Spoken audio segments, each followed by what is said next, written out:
snow fell cold on a bitter night. John was gone for the morning light. They blame Karen, but it don't sit right. Too many secrets hid from sight. Oh, the badge runs deep, the law runs thin.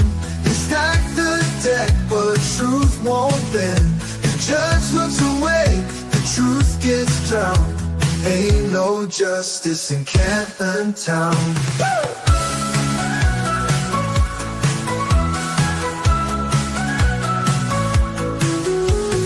Proctor's story shifts and sways. Cameras vanish, records fade. The Alberts toast while the doubts grow strong. The folks still fight, won't be long. Oh, the badge runs deep, the law runs thin. They stack the deck, but truth won't bend. The judge looks away, the truth gets drowned. Ain't no justice in Canton Town.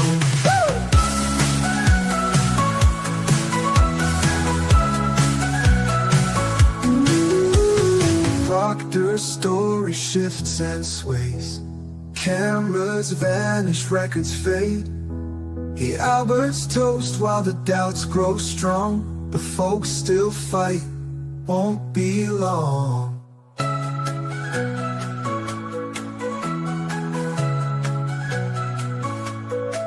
Oh, the badge runs deep, the law runs thin.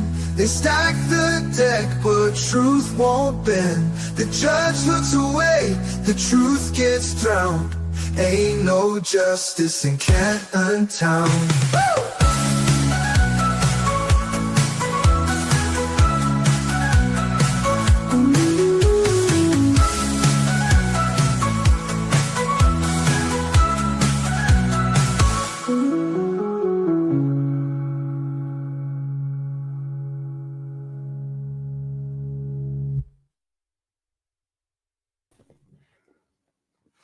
Hey everyone, welcome back, and I hope you enjoyed this morning's entertainment. We did the best we could to facilitate an expert who would make sure that you clearly understood that his program was the best program for forensic data out there. And if you don't like the results, you can just call Whiffen. He'll talk to the eggheads, and they will change it. So, oh my God, this was worse than I thought. And now Brennan's way of putting witnesses on is even worse than I thought. Well, I mean, it wasn't great to begin with.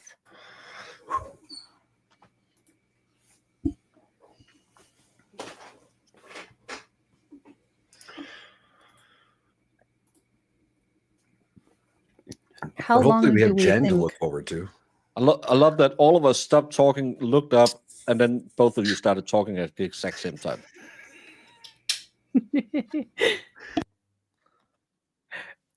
We're like children. We can't be left alone by ourselves. But now we're going to get a demonstration of how he reads his opinion that he's not sure to any scientific degree of certainty is correct. Yeah, I mean, he's able to replicate it once the coders made it so that it wouldn't show up as a, timestamp. So if you have to change the entire program and labeling of something in order to get the same results, is that considered a Scientological test or Scientology test? Because how many Thebans do you need for this? If you can use terms like, I don't know how cold freezing is. I don't know how hot it was that night.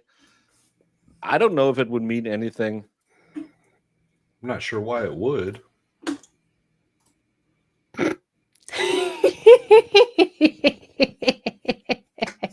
That just made my day. Oh, by the way, Court TV, as you know, the most fair, most unbiased coverage out there, is arguing, well, they were talking about that the jury could see it as a bad thing that Karen Reed walked off up to talk to at sidebars. None of these two lawyers, I don't know what their professions are, said she has to go up there. The defense team asked if she could have audio help to sit at the table, but Bev said no. Yep. They wanted a microphone with earbuds for her so she could listen in. Bev said no. So this was the only other option. But again, these eggheads are lawyers. They should be out there doing what we're doing. We are a comedy team. We make fun, we draw circles on a map, but we try to give you an understanding of what we are seeing in court based on our experience, our observations. We are not lawyers. We will try and explain the law to you if we kind of understand it. We'll try and use our network of smart people to ask what does objection mean, stuff like that. And then we'll try. But these are lawyers who are on a channel who is covering court cases. And their argument is, well, maybe the jury thinks she's part of a conspiracy by walking up to the podium. Why? He actually filed a motion that was allowed, but he shouldn't be allowed to do it on redirect. Yeah, no. Also, can Dave or anyone call the court and tell Hank that I can't be dealing with his attitude in the afternoon? Yeah, Look, I've only had 2 Mike and Ikes. I'm trying to be good. Court TV should tell why are she going up there, and they should also. But this is the exact same. That's why I'm glad that Julie had me blocked on Sweat Swap, because I would be writing her every single day, because I have never seen such a disingenuous host on a law show. I know it's kind of like us. She just have a fancy studio. We're sitting in our basements. I don't have a basement, but she's doing the exact same thing we are, trying to spice it up so people want to watch it. But the way she's doing it, she could be on with Plevin, with the gutter trash of the internet. Now, Krusty, of all people out there, claiming that Karen Reed are paying supporters. I asked her, what's the going rate? A couch and $1,500 a month, and where can I get it? Because these we have this entire network of LawTube, LayTube, CourtTube, BoobTube, whatever you will call it, where you hang out and you like to chat. Sometimes it's about I'm having a tornado warning. Sometimes it's about I'm Zach and I really can't figure out this Velcro. And other times we're talking about, hey, wouldn't this be detrimental to the defense? And we'll talk about legal things, because you can interact. This is what Court TV and Lawn and Crim should have. If they want to have these talking heads on, why don't they? And again, I don't demand loyalty. I don't demand one opinion. I'll make fun of Kimmy because I know Kimmy's an idiot. But if you come in and say, but I really think that he proved that, well, I can't see it, and I can see that he cherry-picked his data, but we can have a grown-up discussion. They are so effing biased. Sorry. Well, that's the thing, right? When you're getting more legal commentary from 3 idiots on their computers sitting at home than you are from Court TV, like there's an issue there, y'all. That's not. Yeah, not to mention Court TV should be filling this gap. Thanks, That's what Dave. we try to do. We are saying, hey, we kind of have watched these for, several years. We can explain sort of the, what stipulations are, why Karen goes up to, the front of the trial or to, a sidebar. If we can explain that, that is what people that are watching trials want to understand. They don't need to hear, well, this is going to make her look all the guilties. Have someone explain in a, fair and balanced manner, call balls and strikes. I don't get this. No, and again, of course, you are biased.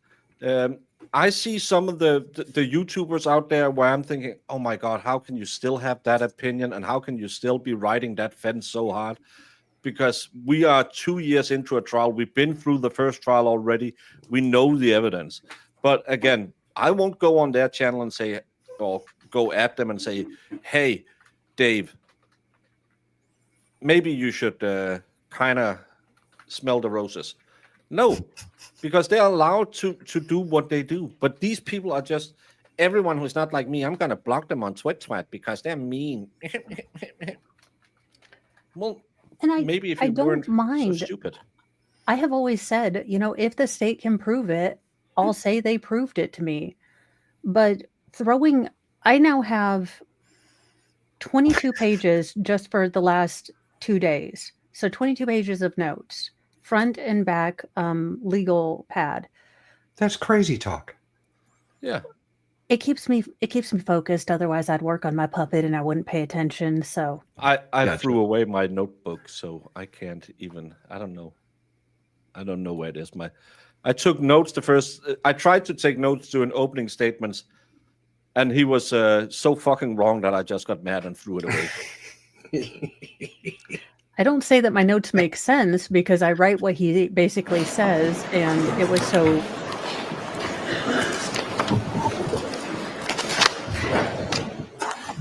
Yeah, I know this. That's why we have channels, because people got mad. Mr. Whiffen, I'd like to ask you a couple of general questions. Yes. You mentioned with reference to location data that No. the scope of identifying a location of a phone can change depending on what information the phone is receiving. Nope. I'm sorry. Yep. I'll try Rephrase. again. You've shown us a number of graphs and exhibits Yes. that show different circles. Some might be smaller, some might be larger than others. Yes. And you shared with us that location information is being received from a number of different sources. Yes. Can you remind us again what can affect that location data as far as receiving some high accuracy, mid, and low level? What could affect the receipt of that information? So primarily, the requesting application defines how accurate it needs the data. iOS location services then determines the best technology to use in order to work out that location, and it can use GPS. I don't know how long ago, if you were here this morning, but unless he totally blew this guy out of the water, if the jury caught on, I don't know, because they have to understand reasonable doubt. But he said, I don't know anything I just testified to any degree of scientific accuracy. Information for the most accurate, they can use Wi-Fi cell sighting, so it understands the Wi-Fi networks that it can detect close by, and it knows where those networks are, and from that it can derive where it itself is. Similar idea with both Bluetooth beacons and with cell tower technology. It understands where the cell towers are, it understands where the Bluetooth beacons are, and if it can see those particular cell towers or beacons, it knows roughly where itself must be. So again, Roughly? it's not accurate. You share with us there are some factors that can affect that location data, Yes. in addition to being in a building, like a house or a business. That's one way it can be affected. It is. And there are other ways as well, isn't there? There are. And could you share Like a again the other basement? ways that location information could change? Yeah, the weather can play an effect on it, the geography of the area, whether it's in a rural or urban environment, other kinds of interference. If there are other items close by that are emitting electrical interference, it could affect the location data as well.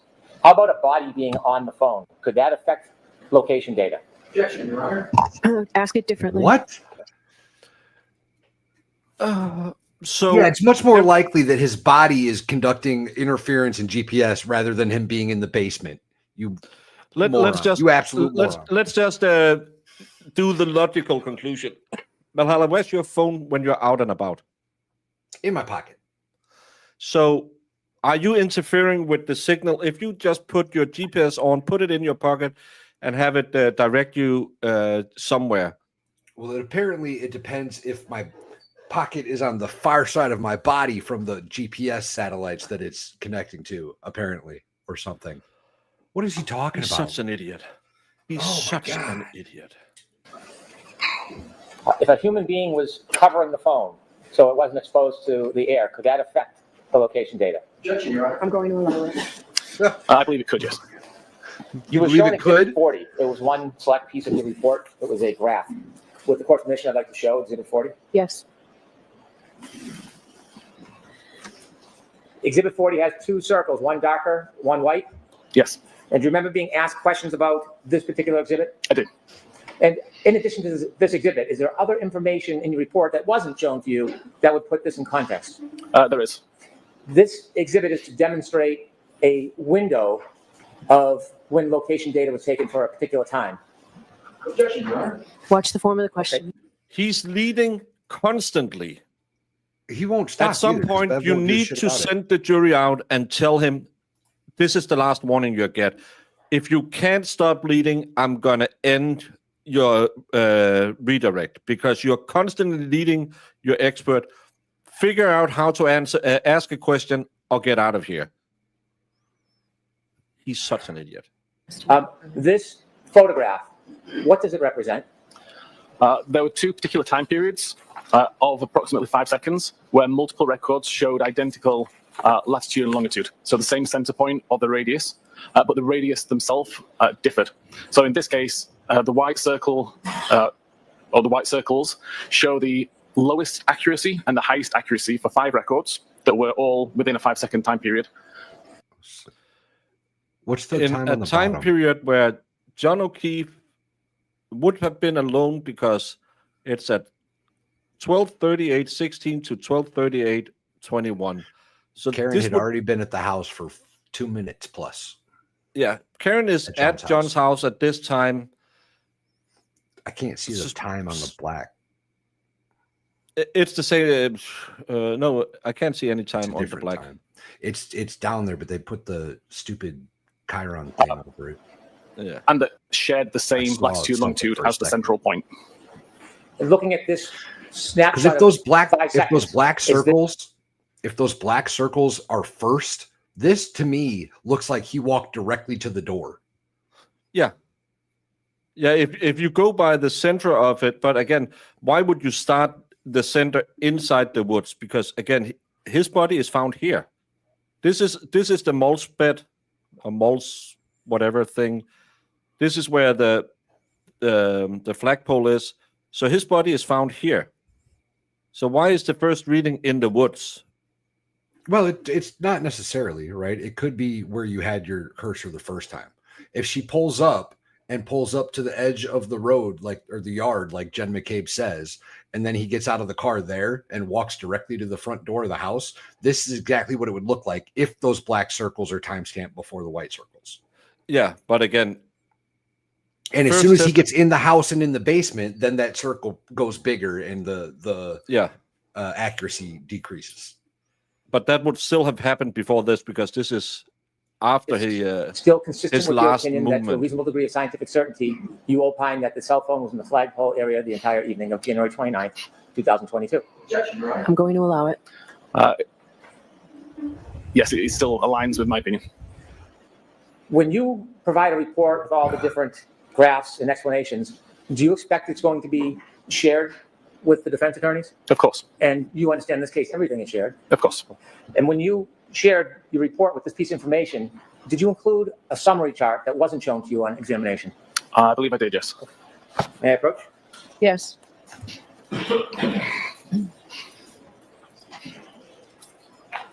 Showing you your Thank you. report.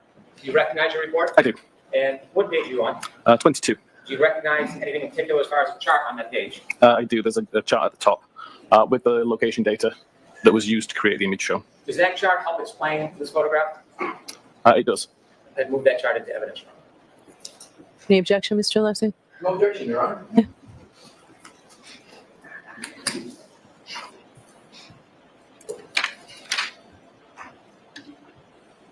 Thank you, Hellfish Haven. Now Valhalla isn't looking. Thank you. What did I do? Karen should walk and listening With to the court Ride and permission, I'd Dirty. like Ms. Gilman to show us the chart. Yes. Thank you, Hellfish. And for the How long record, the time period is timestamp, that photograph? the timestamp on those black circles is 12:53:07. So it's later. Yeah. at almost 1 o'clock in the morning. 00:53:07, 00:53:11. Oh, that's interesting. That's super interesting. Encompass. The photograph has got 2 time periods of 5 seconds each, which are approximately 40 minutes apart. Okay. And what does this show us? Can you explain the chart that goes along with that photograph that was shown to you? So this chart is, or I should say, the map shows 5 of the records from this particular chart. But we can see that all of these records have a consecutive timestamp 1 second apart. The latitude and longitude is identical for all of these records, but at the same time, the accuracy drops from 43 meters to 7 meters within that same 8-second time period. The idea was to demonstrate that if you had one of these records on its own, if you only had the 43-meter accurate record, for example, then the phone could be anywhere within that 43-meter radius. But as time goes on, the accuracy is refined. The same central point is used by iOS, but we've now got an accuracy of 7 meters. And again, if we were to say that the phone is anywhere within that 7 meters, it's a much more accurate representation, according to the data, than the 43 meters would be. And with an 8-second time period, if the device was actually moving during that time, I wouldn't expect to see the latitude and longitude remain exactly the same. There'd be some degree of movement in the... But this is the sleight of hands. This is after Karen already left the scene. And thank you, Hellfish Haven, for saying thank you, Baker. 43 meters, by the way, y'all, is 141 feet. That's the circle we saw yesterday where he could have been by the train tracks. Yeah. Yeah, he's going back to meters again. Because it sounds really, really, really bad when he says, and 7 meters, that's still pretty long. The coordinates. When you're producing location information in the It's like circles 25 feet. that represent the 25 location, feet. change, small, medium, large, at different times. Does this chalk help represent that there can be changes in the location data, but the item can remain dormant? So ask that differently, Mr. Brennan. What is the exact point of the demonstration or this chalk? How does that help us understand the movement or the lack of movement of a cell phone? It doesn't. I believe it demonstrates the fact that the phone is constantly refining the location data or the accuracy of the location data, even though it's using the same central point, the latitude and longitude. There's no way you just said that, because you said earlier that you can't tell where within the circle the person is.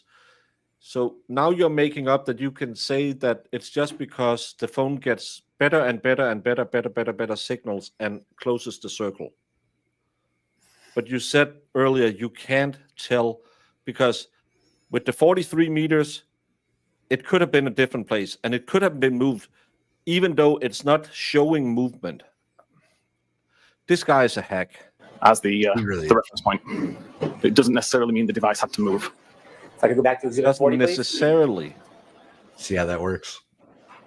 So looking at your photograph that you were asked about, there are 2 different circles, one dark and one light. Yes. And those circles are in different spots. Yes. Yeah, Based different on times.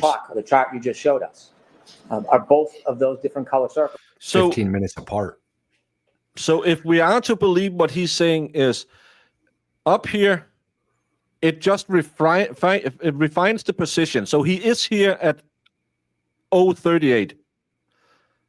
Because that's what he just Somewhere in said. that circle. No, it's just inside this circle, and it just refines the timestamp, because this is what he believes. It doesn't necessarily mean it moved. Then why does it 15 minutes later show up being here and refining its move? Then it must have been moved if we are to believe your testimony he just gave. The problem is this guy's constantly contradicting himself. Well, so if the phone didn't move, if there's no steps taken according to him, that half circle teardrop shape where the small black and small white overlap, if it never moved, he was there the whole time. If he never moved, he was there the whole time, and his body is found here. Yeah. Yeah, that would be the most reasonable. If he is to say these big circles is just because the phone pings off a different tower, and the more it stays the same place, the more the accuracy raises. This is where John O'Keefe was, according to this man's GPS data. If he didn't activate his steps at all between then. And again, why is he moving from the house towards the road at this time? That makes the again. Hey, there's a back door here. Yeah, there it is. There's a gate here. Oh, he ends up down here. I'm not saying, because I have no proof of that, but if you were a conspiracy theorist to try to say that John was in the basement, got out the back door, got dragged through the side door and left down here, that would actually kind of provide a GPS time or a GPS route that you can say, hey, see, took them a long while, but they did it. That is what that shows. Consistent with That a shows phone being that in the same he spot left and the not moving. house. Yeah. The previous chart that was shown only accounts for the white circles on this map. And it only shows the highest and the lowest accuracy. 20 minutes later, there was Or from the another garage, similar scenario or where there were either of multiple the front records doors. with the same central GPS coordinates, but with different accuracy levels, and that's what. And why is the phone trying to get access to the GPS? These two locations. I don't get what application is. Is it just the phone that's trying to establish where it is? Why does it go crazy at these two times? Wouldn't that be because the phone finds out, oh, I pinged off a different thing? Where am I? I think that's what this is showing. I think this is showing when John actually left the house.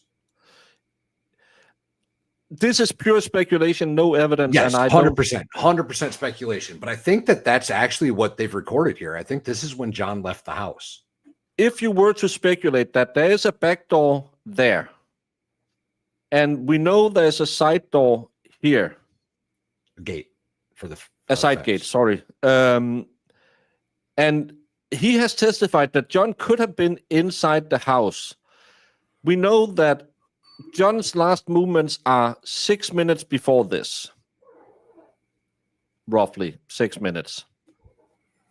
If, let's say, you were in a basement and someone had fallen really bad, hit their head on maybe one of those bars to grab the bar when you're doing chest press, and has puked all over him, and you're kind of panicking, and you're ushering people out of the house and thinking, what the hell are we doing? Let's throw him outside, and it's gonna snow.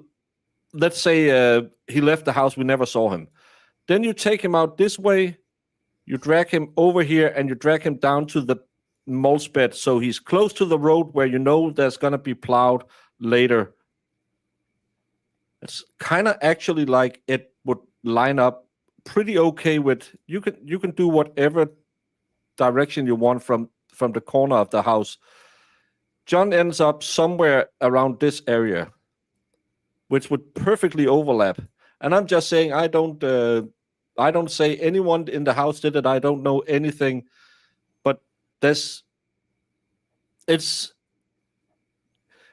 we saw it the first time, if she had been parked here, he got out and he walked to the house, that could have made sense as well. But then we see the times are But not with different. these timestamps. Yeah. So These timestamps. this is the are way direction later. John has been moving in.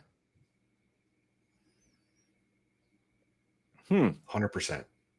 Yeah, but we don't know anything and we don't believe anything. I've been playing in Plevin's chat, and thank you, Baker, for the use of your pick.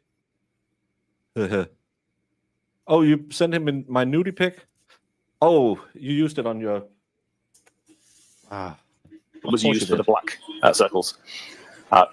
Importantly, in my opinion, they all overlap. So it's possible that the device is somewhere in between those two circles for the duration of the time. Now, finally, I want to turn back to the phone that was attributed to Jennifer McCabe. And you had shared with us your opinions about the time in which the searches at 6:23 and 6:24 were made. Correct. And I asked if you could just show us live right now how it works that a person can open a tab, and there's a timestamp, a time when it's open, and then make a later search but still retain the original timestamp. Yes. Is that something you can do for us? It is, yeah. With the court's permission, I'd ask Mr. Whiffen to give Yes. us a live demonstration Okay. of this. Do you Thank want the light? Why is he doing The this lights off will be better, now? thank you. Okay. Thank you, Dave. I don't know why he's allowed First of all, to do it I will this highlight late. on the left side of the screen here. This is actually a live. And no one understood it the last time. I No. think I think Russian understood it. The rest of us, we were just like, yeah, that's fine, y'all. Of what I have on a phone that's in front of me.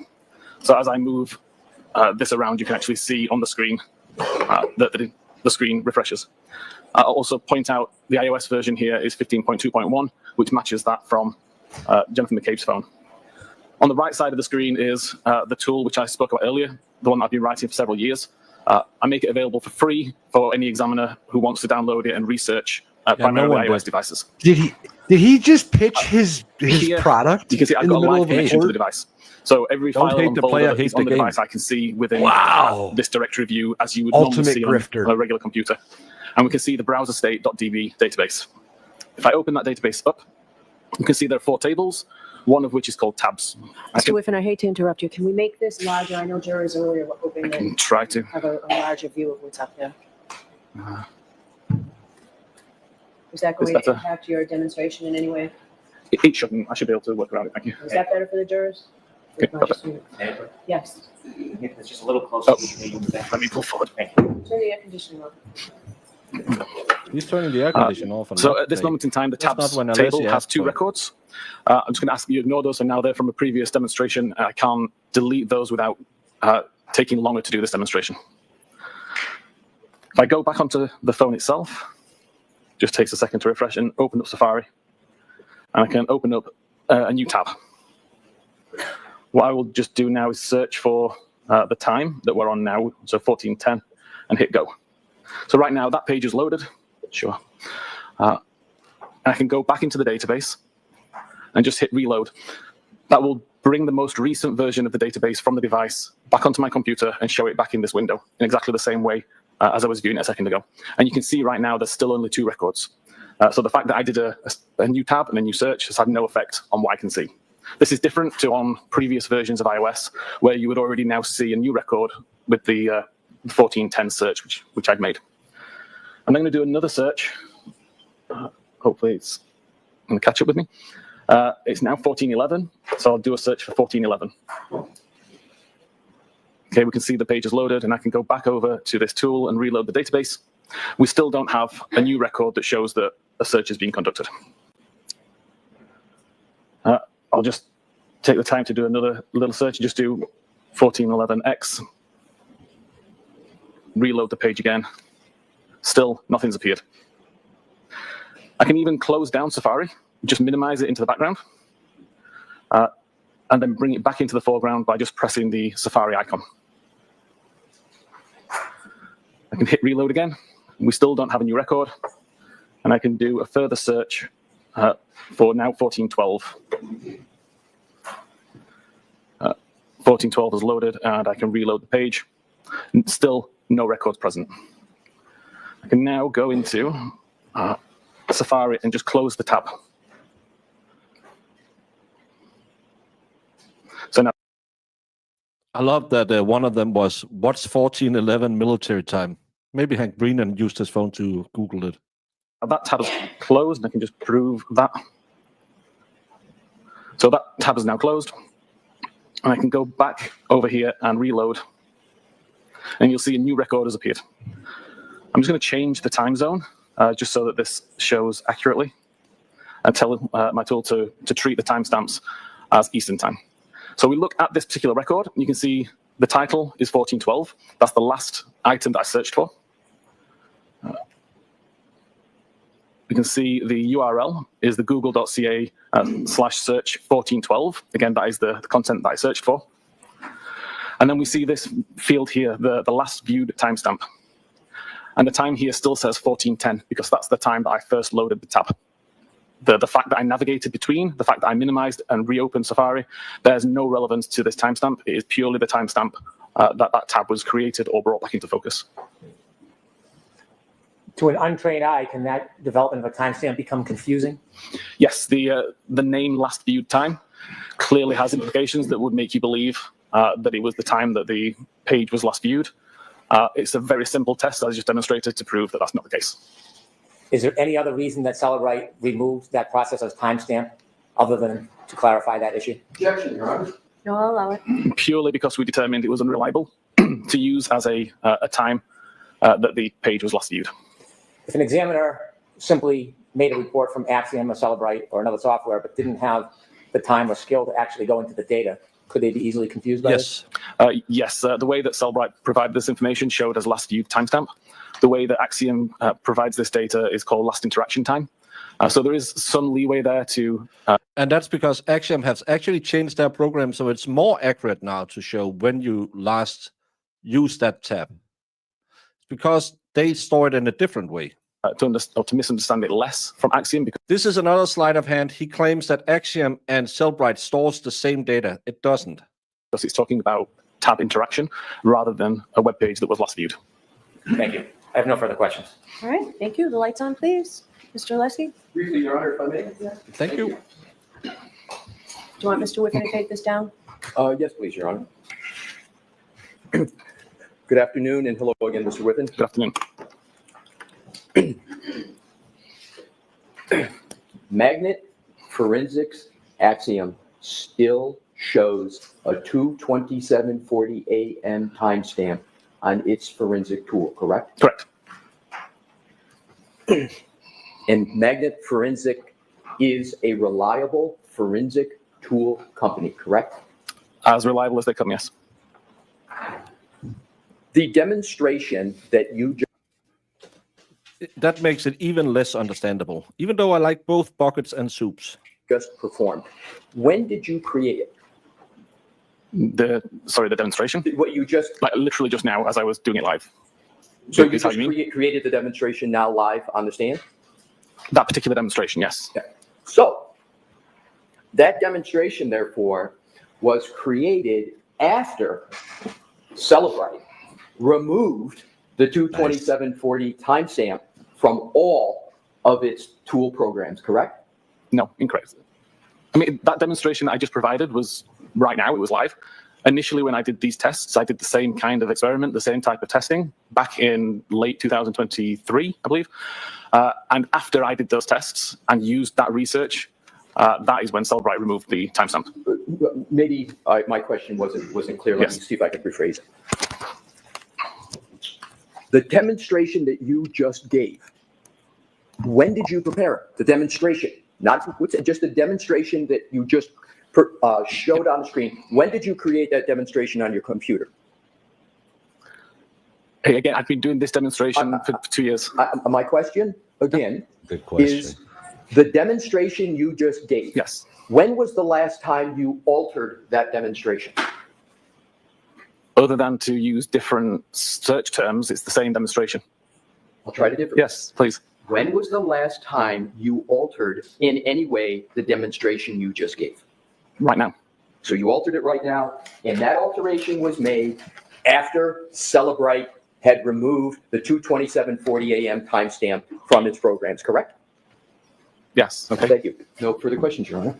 Mr. Whiffen, you are all set, sir. Thank you. Very much. He's using it on a program that no Maybe longer we've seen why Mr. Whiffen is tracks collecting his items. the things that it tracked then. Yeah. That makes perfect sense, Alessi. That's a great question. If they've altered the software to no longer keep track of those timestamps, then of course they wouldn't show up right now in his live demonstration with the program that no longer tracks timestamps.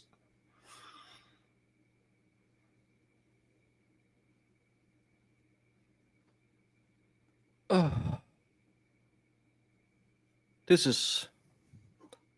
is kind of infuriating. But let's get to Jen McCabe. I'm excited. Jen McCabe. Thank you, Your Honor. Go right ahead. Good afternoon. I'm going to put up a quick poll. Turtle Boy mentioned within 5 minutes, 5 to 10, not at all, shock, and raw. I think that's how you spell it in Boston. She will now do whatever the crap she can to try and talk about harassment and why they had to do it because they are harassed, to not answer any questions. Afternoon. Could you please introduce yourself to the jury? Hi, I'm Jennifer McCabe, MCCABE. She didn't get her crooked Ms. tooth fixed. McCabe, how old are you? I'm 49 years old. Are you married? Look, Yes, I am married with 4 daughters. She's how old? 49? Without detailing 49, your children's names, can you tell us a little bit about your family? Sure. I have 4 daughters that are 16, 17, Some say Jen looks like a horse 19, face. and I say 21. nay. 2 are in high school and 2 are in college. In raising your why are she talking like this? And I why thought she was didn't- way older than 49. Yeah, and why her kids is a little young. children, was your family active in local sports? Yes, all 4 of my daughters played multiple sports from when they were young. 2 now are playing in college. My husband and I both coached them. My husband coached them from when they were young. Objection, Your Honor. Absolutely nothing to do with John O'Keefe's murder. Can we get over this? Have such a good. Is blocker acceptable for tournament? Yes. Up through 8th grade in soccer, and I coached them in basketball.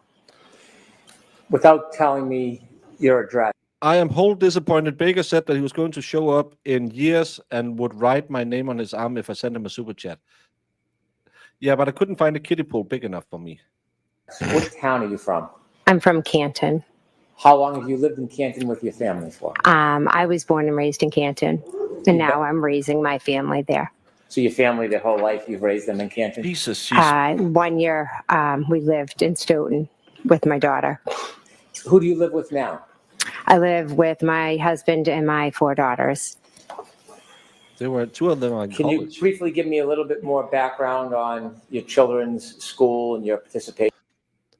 Why? This is about John O'Keefe getting struck by a car. I know it's to say, well, I always go into my app at 2 o'clock in the morning and find out how Hogger Mo, even though I was at the game played that night, because I'm a massive C word, so I don't remember. Why are we talking about her kids? Her kids isn't part of this case. Well, Caitlin, yeah, Caitlin's her daughter. No, she's not. None of her kids are involved in this.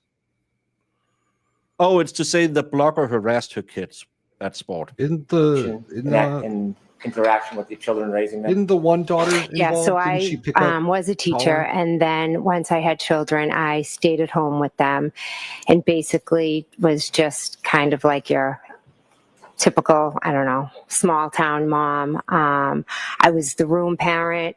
I coached them. No, I'll allow it, but why don't we Yes. move on? She looks scared. When I coached, I drove the kids back and forth on my team, would better. take them places, etc. In the growth of your family and raising your children, did you meet a gentleman by the name of John O'Keefe? Yes, Share with us meeting John O'Keefe. sure. When my 3rd daughter was in kindergarten, she became friends with John's niece. And during that kindergarten school year, unfortunately, Kaylee's mother and father both passed away, and John moved in the house and became Mr. Mom. When John took over guardianship of the children, did you assist in an active role in helping him? Yes, Kaylee and my daughter were very close, so she would come over and play. My daughter would go over there. Kaylee would come and have sleepovers. A lot of times it would be on Friday nights. I would have Kaylee, and then another individual would have Patrick. Had you known John O'Keefe well before he took over guardianship of the children? No. During the time when he was the guardian of the children?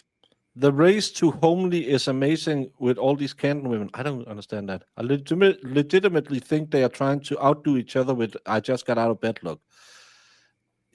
Yeah, maybe. Children, did your relationship, not just Thank you, with T-Rex. his niece and nephew, but with him grow any closer?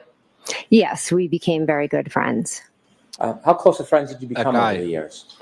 Well, throughout the years, obviously, when they were younger, we talked more, just about the logistics of CCD, pickup, drop off, basketball, sports. But then he would also call me, about, as the girls got older, the girl drama or, the hormones and things like that. He would also come over, and hang out and have a beer and, just talk about whatever was new in his life or going on or, just. Is it her voice or what the hell's wrong? She's impossible to listen to. She's got that little. Yeah, that vocal fry. But who had the hormones? The kids had the hormones, or they got unfriendly because they had hormones, or did John ask her because kids had hormones? I didn't get that part. I completely missed it. Just the day I was reading drama chat. or, drop off, basketball, sports. But then he would also call me, about, as the girls got older, the girl drama or, the hormones and things like that. He would also come over, Can I tell you something, brother? Please. I have 2 kids. Yep. Do you know what I never ever did anytime in those 20 almost 24 years I have had kids now? I never ever called some weird soccer mom about my kids' hormones. When they started having the problems that arises with women, I said, okay, have your mom talk to you about what you need? Yes. Okay, let's go to the store, make sure there's always enough, and you'll just let me know when I need to go out and buy more stuff. And if I had anything, I have a sister I would talk to. Right. Or I had a mother I would talk to. I would never call some random soccer mom and talk about my girl's hormonal problems. What the hell? I don't know.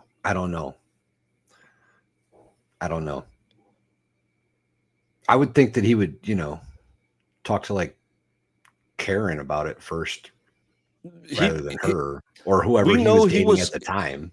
He was slanging more puss than any of us have ever done. He had more ex-girlfriends than there's on a cruise liner, even if it's a swingers cruise liner. And why would you go to this lady and say, hey, my kid is really hormonal today. How should I treat that? And hang out and have a beer and, just talk about whatever was new in his life or going on or, just the day in and day out struggles of his, life and raising the kids now and figuring it all out with, work and family and all of that. No, that was Karen. Leading didn't know where she into lived. January 28th of 2022. Not the Gemma jury Cave. They both knew where understands Gemma Cave lived. How close was your Gemma Cave, friendship yeah. with John O'Keefe at that time? He was a very good friend of mine that I knew. Yeah, that's a good point. Yeah, 10-year-old girls are not that hormonal.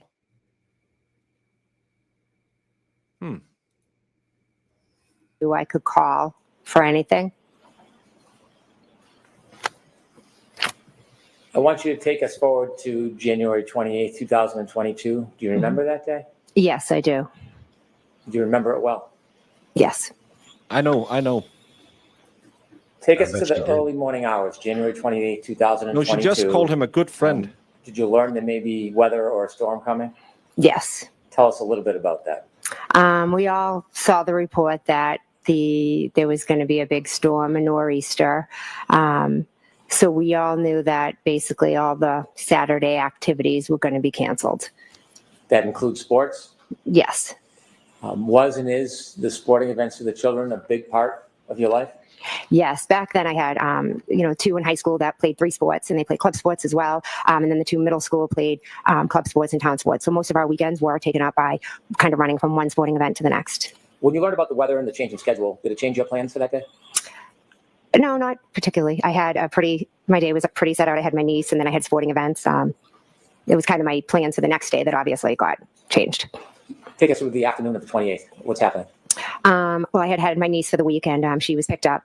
My oldest was on the hockey team, and she was having a team dinner at the house. So I picked up pizza, got desserts, set it up for them. And then I left with my daughters and my husband, Matt, and we met some of the parents from the high school basketball team at a local pub to grab a bite and a drink before the basketball game because my other daughter played on the high school girls basketball team. What time was the basketball game set for that night? I believe it was 6 or 6:30. Did you and your family go to the game? Yes, we did.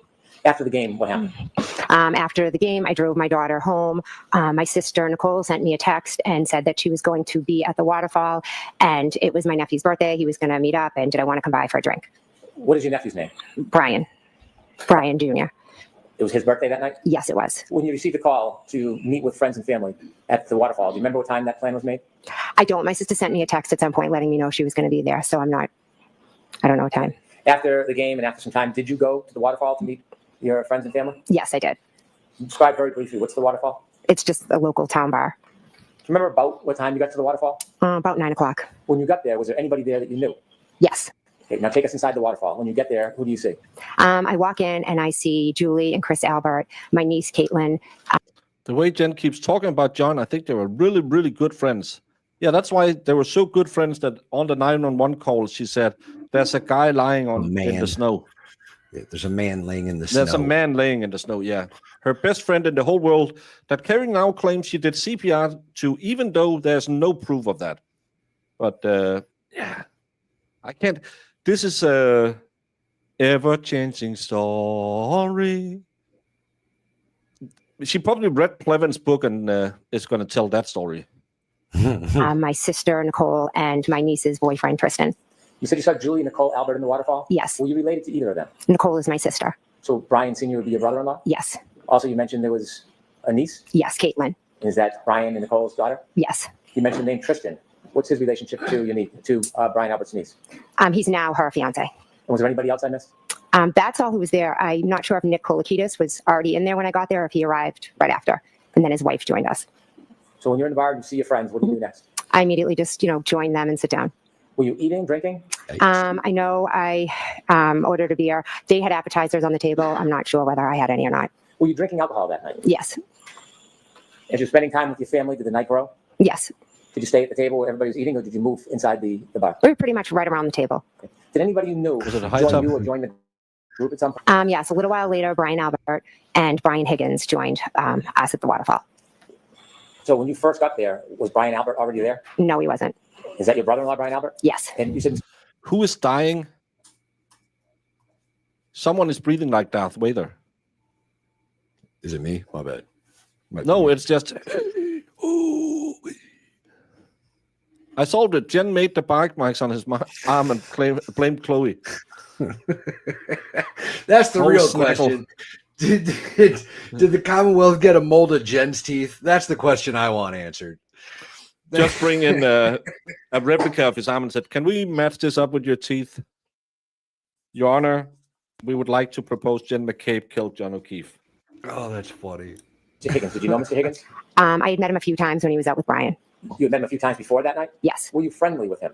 He was a friend of Brian's. Was he your friend? No, he was Brian's friend. You knew who he was? Yes. So when Mr. Albert and Mr. Higgins joined the group later, did they come directly to you, or did they stay somewhere else inside the bar? No, they came over to our table, I believe. How long were you in the waterfall for that night? Approximately 9 to little around midnight-ish. About 3 hours? Yes. Do you have an estimate how many drinks you had, alcoholic drinks you might have had? I don't. I don't know. Maybe 2, 3. Throughout the night, were you feeling any effects of the alcohol? Not that I recall, no. When the group was together, you mentioned a number of people have joined. Were you joined by other people later? Yes. Who were you joined by later? John O'Keefe and Karen Reed. And you talked about your relationship with John O'Keefe? Yes, earlier, yes. Did you make plans with him, or did he just show up? I believe he had started the conversation about the night with Chris Albert. Chris Albert is a different Albert than Brian Albert? Yes. How was the relationship? Valhalla? My bad. No. Yeah. Is the expert and Volstom the same person, or is it two different people? So 2 different people. Okay, so two people who have different names are not the same person. Correct. As far He just asked, who is Chris Albert? Not the same as Brian Albert. I don't think he has any idea what's happening in most of this trial, if I'm being honest.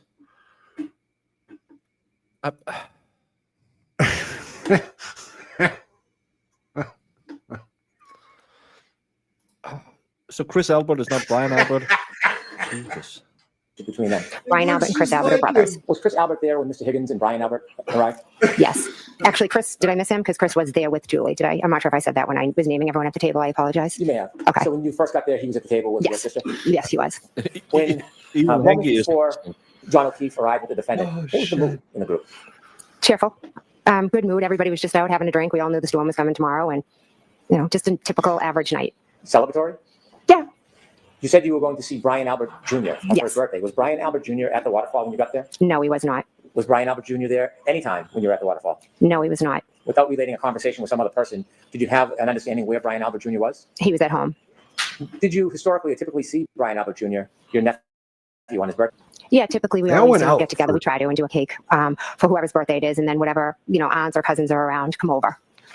When John O'Keefe arrived at the waterfall with the defendant, do you have a general estimate or guess, not guess, but a general estimate of what time they arrived? Approximately 11. When they first arrived, did you see them? Yes. Where did you see them coming from? I saw them walk in. When they walked in, did you react in any way? Yes, I was happy to see them Why were you happy to see them? because What's that noise in the background in the court? It's really annoying. It sounds like someone is croaking. I loved John and I liked Karen.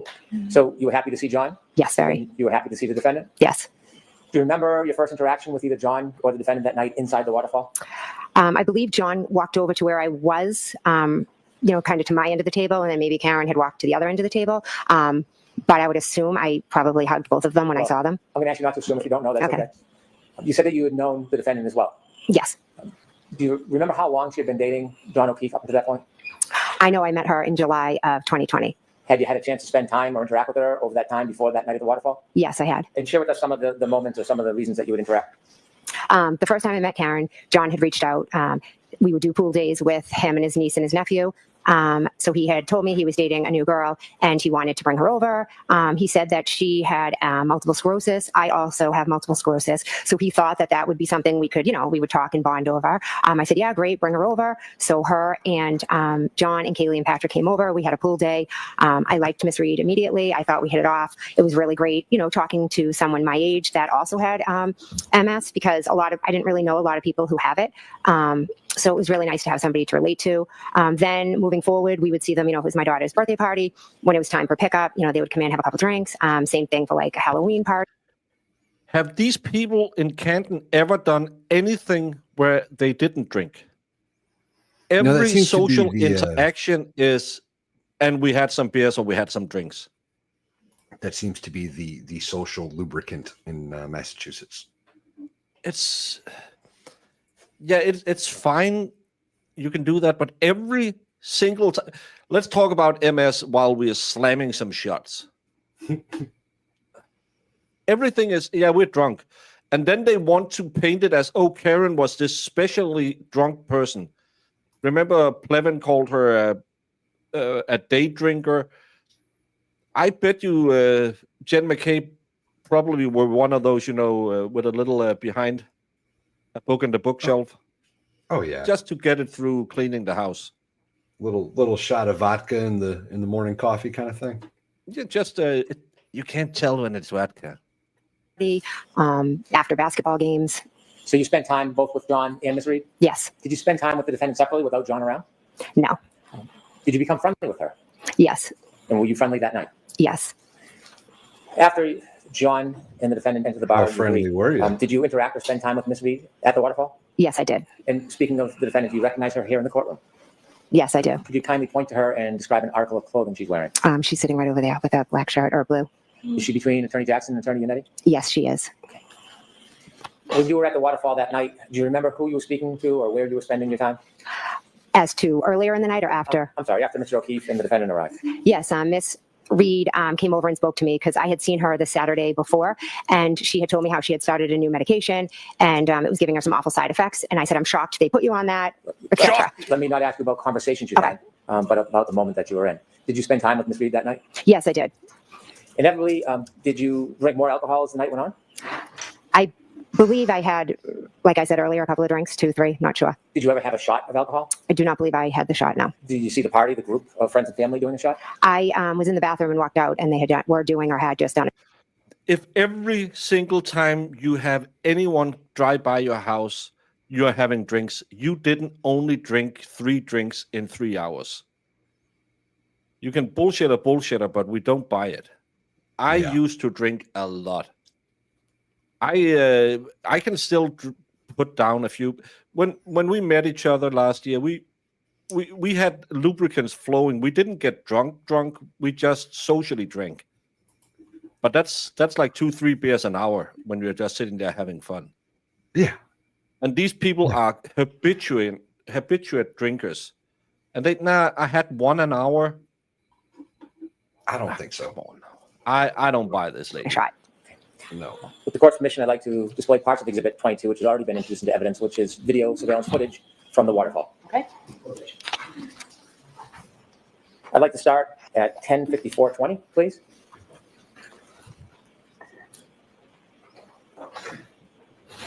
If you could just stop for 1 second. Do you recognize what's in that video? Yes. And what is that? That is the waterfall. Okay, kindly proceed.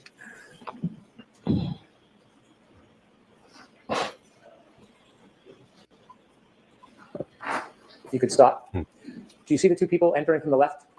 I do. Do you know who they are? I believe that is Miss Reed and John O'Keefe. Ms. Gilman, is there any way to enlarge the top of the video where the other people are closer to the table or bar? No. Okay. Looking at this video, can you tell or identify anybody under that timestamp? And if you can't, that's okay. But if you can you tell us who you see? I think the guy right there, well, where she just is Brian Tell me Higgins. what you think. If you could go up a little bit, Ms. Gilman. I believe that's my husband, Matt, and then right? on the right, and I think that's me on the left. Okay. And she can go down the table to the left, Ms. Gilman. You recognize who that might be from the clothing? I'd have to take a guess that Okay, it could, don't guess. It's okay if you don't.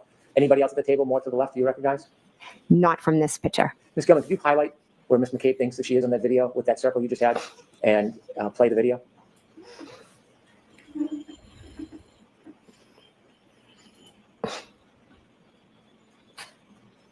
If you could stop. Is that you clapping, Ms. McCabe? Yes, it is, Why are you clapping? because I was happy to see them. Both of them. Yes. Okay. Could you continue, please? And who's that person walking right to left hugging people? That is John O'Keefe. Can you continue, please, Ms. Gilman?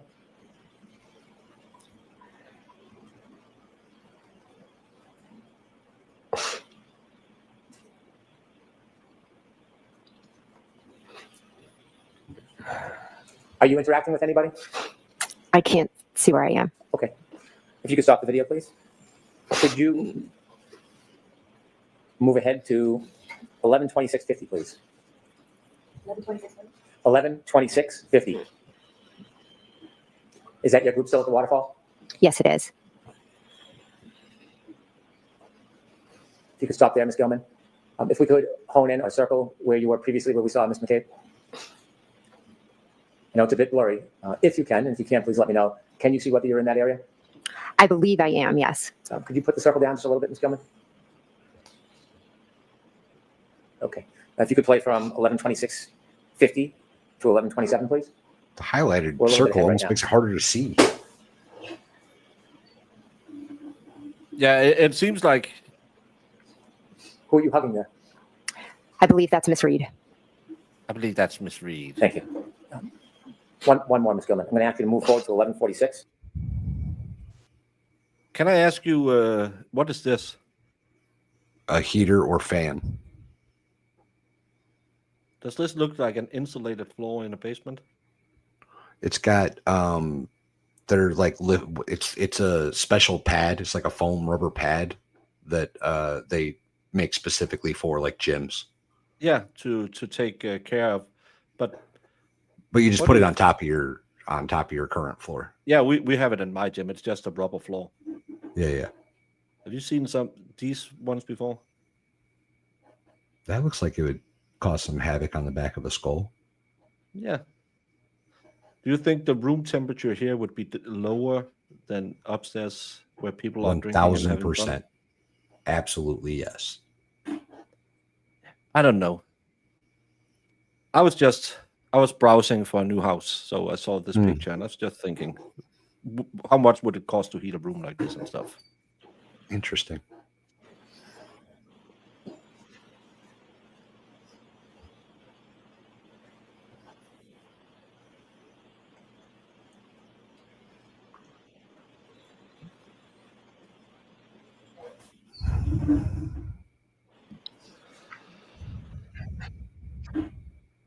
Why is this guy howling? Could you pause, Ms. Why is he Goodman? what? You circle in that same area where Ms. McCabe was Doing the last describing. Can you Roman make anything salute. out in this video? Yes, it's like they're all, toasting or doing a cheer before they do a shot. Can you see whether or not the defendant's in that part of the video? Yes, it looks like she is in front of the man in the plaid coat. Were you participating with the drinking at this moment? I don't see myself in the video. I don't believe I was. But you were drinking separately that night, weren't you? Yes, I was drinking beer. If you can continue, please.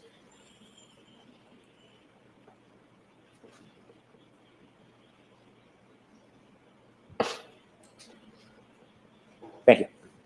Is that her with the fur around her coat that just took a shot? Shortly after the shot, Right to the right of the PM. Somebody took a shot right there. Somebody took a shot with the fur around their hood. With the whole group. Is that her? thank you. Looks like a guy. I don't know. She kind of looks like a guy. Shortly after the shot, was there conversation about leaving the waterfall as a group? Yes, there was. Was there any discussion about where the group should go? At first, Miss Reed was asking if we could go up the street to D&E. What's D&E? D&E is a sub shop that's owned by Chris Albert. Was it open that late at night? No, it wasn't. Had you in the past gone to that pizza shop after hours to eat? Yes, we had. And tell us what the defendant was saying? She just kept asking, can we go up to D&E? Can we go up to D&E? She wanted just to go up and, Chris makes food and then we were going to go she wanted us all just to go up there and eat and hang out. That wasn't an uncommon occurrence for the group to sometimes go to that pizza shop after hours, was it? No. Did the group decide to go to the pizza shop? They decided they weren't going to go. Was there a different plan made? Before Brian Albert left, he said to the group, hey, we're going to go back home and have a beer with Brian Jr. If anyone wants to come by. When you received the invitation to the group to go back to Brian Albert's house, did you decide whether you were going to go home or go back to your sister's house? Yes, I decided I was going to go to my sister's house. Without saying what was said, was there any discussion in the group among the participants about going back to your sister and Brian Albert's house? Everybody seemed to want to go back. Without saying what Did was anybody object to going back? No. Had you been to your sister's house before? Yes. Many times? Yes. Do you know the address of where your sister lived? Yes. And so after that conversation, did you stay at the waterfall for a little bit or did you leave immediately? Probably left after maybe 5-10 minutes. Without saying what was said, before you left, did you have a chance to speak to John O'Keefe? I did, yes. You spoke to him inside the waterfall? Yes. Did you have a chance to speak to the defendant? Yes. And was your plan to go back to your sister's house? Yes. Before you left, did you have any understanding whether or not Mr. O'Keefe and the defendant were going to join you? Hold on. Did you have another understanding regarding that? Yes. And what was your understanding? They were coming. Who else was going to go back to your nephew and your sister's house? Brian Higgins and my niece Caitlin. A little after 12, did you leave the waterfall? Yes. Do you remember that night leaving? Yes. Before you left, did you talk to anybody in particular? Yes. Miss Reed and then Mr. O'Keefe. Did you speak to them inside the waterfall? I walked out with Miss Reed and we spoke at the doorway and then John joined us. Did you invite Ms. Reed to come with you? I did, yes. Did she decline? Yes. And who did you go to your sister's house with? Who drove? I drove and I went with my husband, Matt. Anybody else? No. Do you remember what time it was that you were speaking to Ms. Reed about going to your sister's house? After midnight. If I could have Exhibit 22 again. Ms. Gilman, if you could take us to 12:10:36.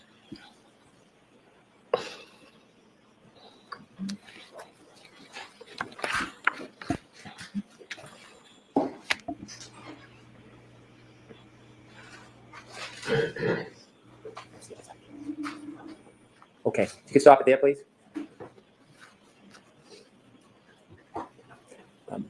Did you have a chance to talk to Mr. O'Keefe and the defendant outside of the waterfall? Yes.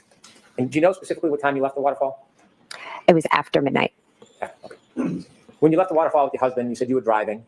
Did you stop anywhere along the way before you got to your sister's house? No. Tell us what you see when you get to your sister's house. What are the weather conditions like as you're driving there? It's starting to snow to the point where it's starting to like accumulate. It's on your car. It's just, getting on the street. Is it light? Is it heavy? It's light at this point. How long does it take to get from the waterfall to your sister's house? 5 to 8 minutes, depending on lights and weather, etc. When you first get to your sister's house, while you're still in the car, describe what you see. My wipers are on. I'm just looking out the window and it's snowing. It's dark. Anybody in the driveway? Any cars in the driveway that you see? Oh, when I pull up to my sister's? Yeah.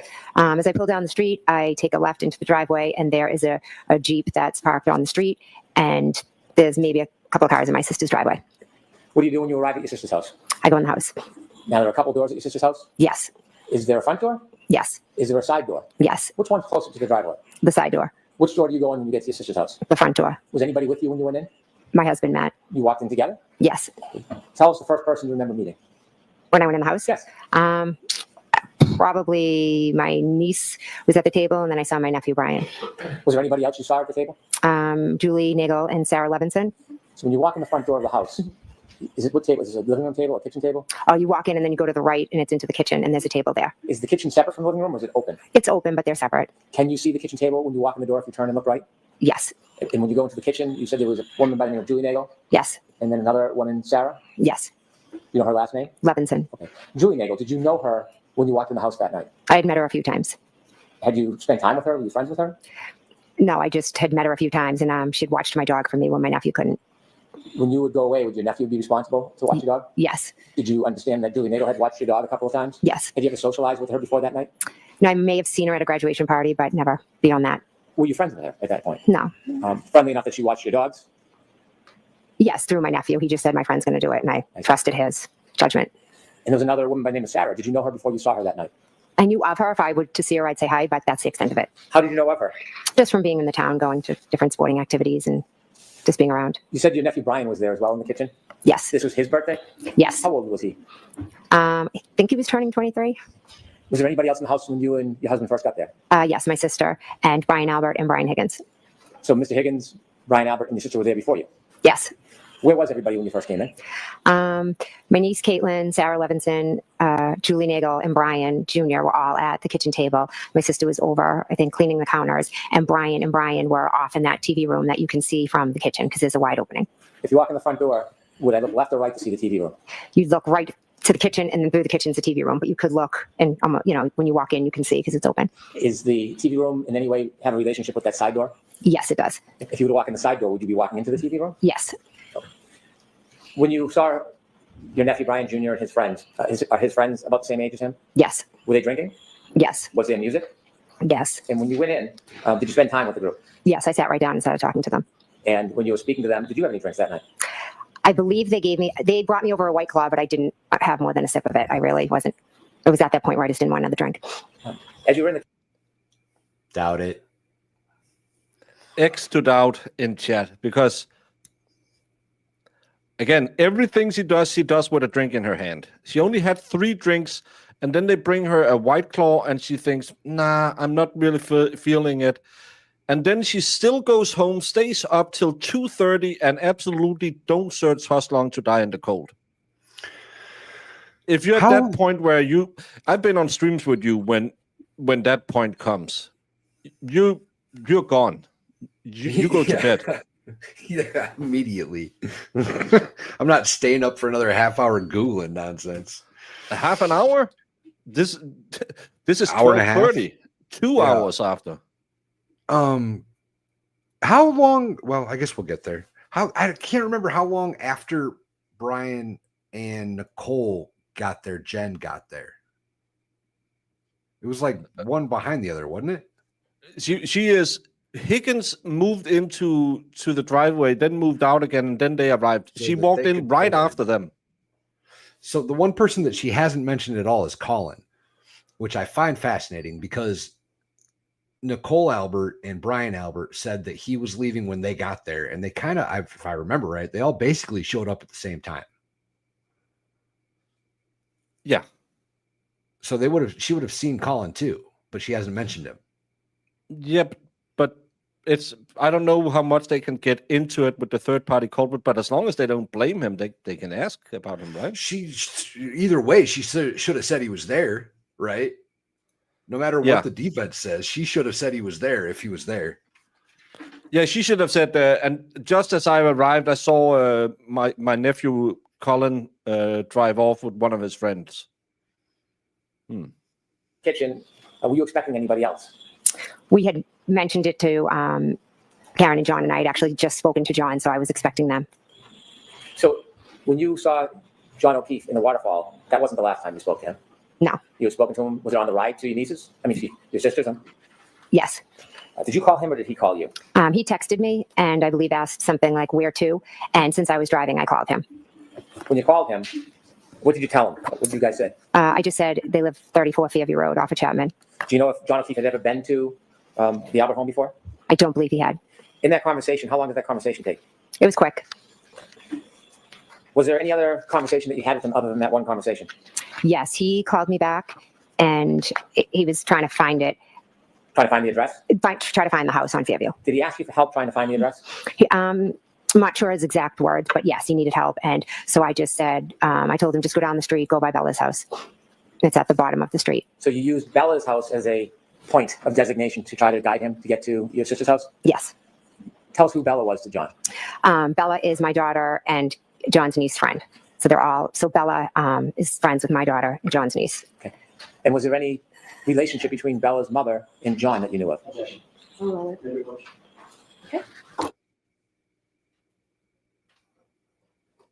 So now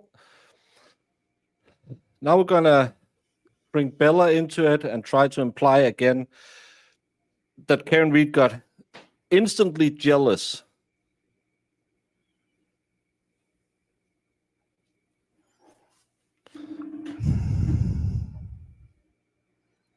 One thing I don't get, if you were to tell me, hey, drive by Bella's house, and I haven't been with Bella for at least 2 years, because that's how long I've been with Karen Reed. And I believe it's 5 or 6 years before that John, 5 or 6 years before he died, he was with Bella. Why would you say, hey, drive by Bella's house, you know the chick that you used to sling, she had that love seat in her living room, you really like to go all in on that. What part of the conversation would be drive by Bella's house, and then Karen would say, who's Bella? And John would say, oh, just a chick I used to pipe down back in the day. Or would he say, well, it's someone Katie goes to school with? I've known men my entire life. I have first-hand knowledge about men. Hey there, Karen Retrial watchers. You know what a lot. Shut up. If some lady said, hey, just, you know where Bella's mom is, turn left there, and my significant other said, who's Bella's mom? My first thing would be, it's someone Kaylee goes to school with, so that's why. Yeah. And if she said, did you used to sling her around and use her like Garth Brooks used his assistant? And I would say, no. I have loved no one else than you and that one with the weirdly old arms. How many people out there, men, have not lied if an ex has been brought up in a conversation and your current girlfriend is asking, who's she? It's someone I know from wiffle ball. It's not someone that you used to bang. But before 12:30, approximately, between that. Were you still driving when you had that conversation? Yes. And at some point you told us you arrived at your sister's home and went in? Yes. Okay. I'd like to move forward now to when you were inside the house. Tell us generally. Her youngest daughter was 14 at the time, but her oldest was 20, so she could take care of them. When you first got there and saw everybody, what were you doing? I just sat down at the table. I started talking to them. We were listening to music. I don't know what it is. Typical night. Okay. Anything stand out as far as music or interaction with the group? No, we were just laughing, telling stories. At one point, I'm not sure if it was at some point, my other nephew had been over my house and had shown me this video on his phone, and it was a family inside joke. The video was a music video from a long time ago. And so I was telling my other niece and nephew, oh my gosh, you have to see this video. It's hysterical. And then we started playing it and watching it. What was the video? So now It's on a Raining different Men. phone now. Okay, Get a lot and of she's saying playtime she's stone during cold that get-together? sober. Well, She's stone Playing- cold sober. She only had 3 drinks in 3 hours, and she couldn't even drink her White Claw, even though she couldn't open the front door for a guest without being half drunk. What the hell happened here? Was there any fighting? no. Matters so much. That was weird. Scanning the QR code. Do you know? Sorry, it was just because it ended. No, but she had enough to drink a White Claw after only 3 drinks in 3 hours. Even Dave could handle that amount of liquor. It is iffy whether I could, to be really honest, but this sounds like it's ubiquitous. It sounds like when you go to see a friend, you go to have drinks. I mean, and it's never drink. And I think any police officer, if you've watched body cams, can tell you that drunks always pick 2 or 3 drinks. Almost always. Yeah, they're never like, look, I downed a whole thing of Jim Beam. So to They're like, clarify "I with had a this wine." Raining Men, my bad. I'm To done. clarify with this Raining Men thing in the Cellbrite report. So the Cellbrite report shows that it was played on her phone on the 27th. Yeah, but that's when the tab was opened. Remember, as long as you never close the tab, it's always when you open it. It's never ever existing. It's Schrodinger's Raining Men, because it's always the 27th in Raining Men. As long as you don't close the tab. I remembered last trial that it was on, that she was talking about it. I can't recall specifically whose phone she said though. And when the Cellbrite report came up, I pointed it out and I was like, that's weird. It says the 27th, but it should say the 28th or 29th. And now she said that it was on her nephew's phone. She said her nephew brought her his phone with the video on it. So I thought it was on Jen's phone last year. And that Cellbrite report threw me off. That's why I noticed it when it came up. But we saw the Cellbrite report that she deleted The that 27th. search, and that was on the 26th. I think it was the 27th. Might have been the 26th. Yeah. Whatever. Somewhere 26th, It was 27th. before the Not this 28th, night. 29th. Right. It was before this. And yeah, as Marissa is saying, it was on her phone. But That's is what I it to thought. cover up that she closed that tab on the phone? And which magical other nephew is she talking about? So not Brian Brian Albert Jr., but Colin, I'm guessing. I think she's talking about Brian Albert Jr. But Colin should have been there too at the time, I believe. Or wait, no, because her daughter picks up Colin. Yeah. And takes him home. But the 360 app says that they're all like by the high school and shit, which is really bizarre. Yeah, but remember, 360 works whenever you need it to. Yeah, not when you're at home in bed. Then it does weird things like says you're over by the high school. Yeah. It's shady like that. Always trying to get teenagers in trouble. Colin was leaving as Nicole and Brian Albert were coming in the door. Yeah. Now, that at the same time, Higgins was already there or parking with them, right? So Higgins saw them. And I can't remember how far behind Jen and Matt McCabe were. Well, allegedly, she was riding around when John and her were talking on the phone and asking and saying, oh, you know, Bella's mom, the one chick you really, the one who got away when you hated Karen, and then Karen got mad and started yelling at John, and then she hit him with a car because, again, no one in history has ever done that. Said, oh, Bella's mom, yeah, I used to date her. Especially not if your wife is having a little bit.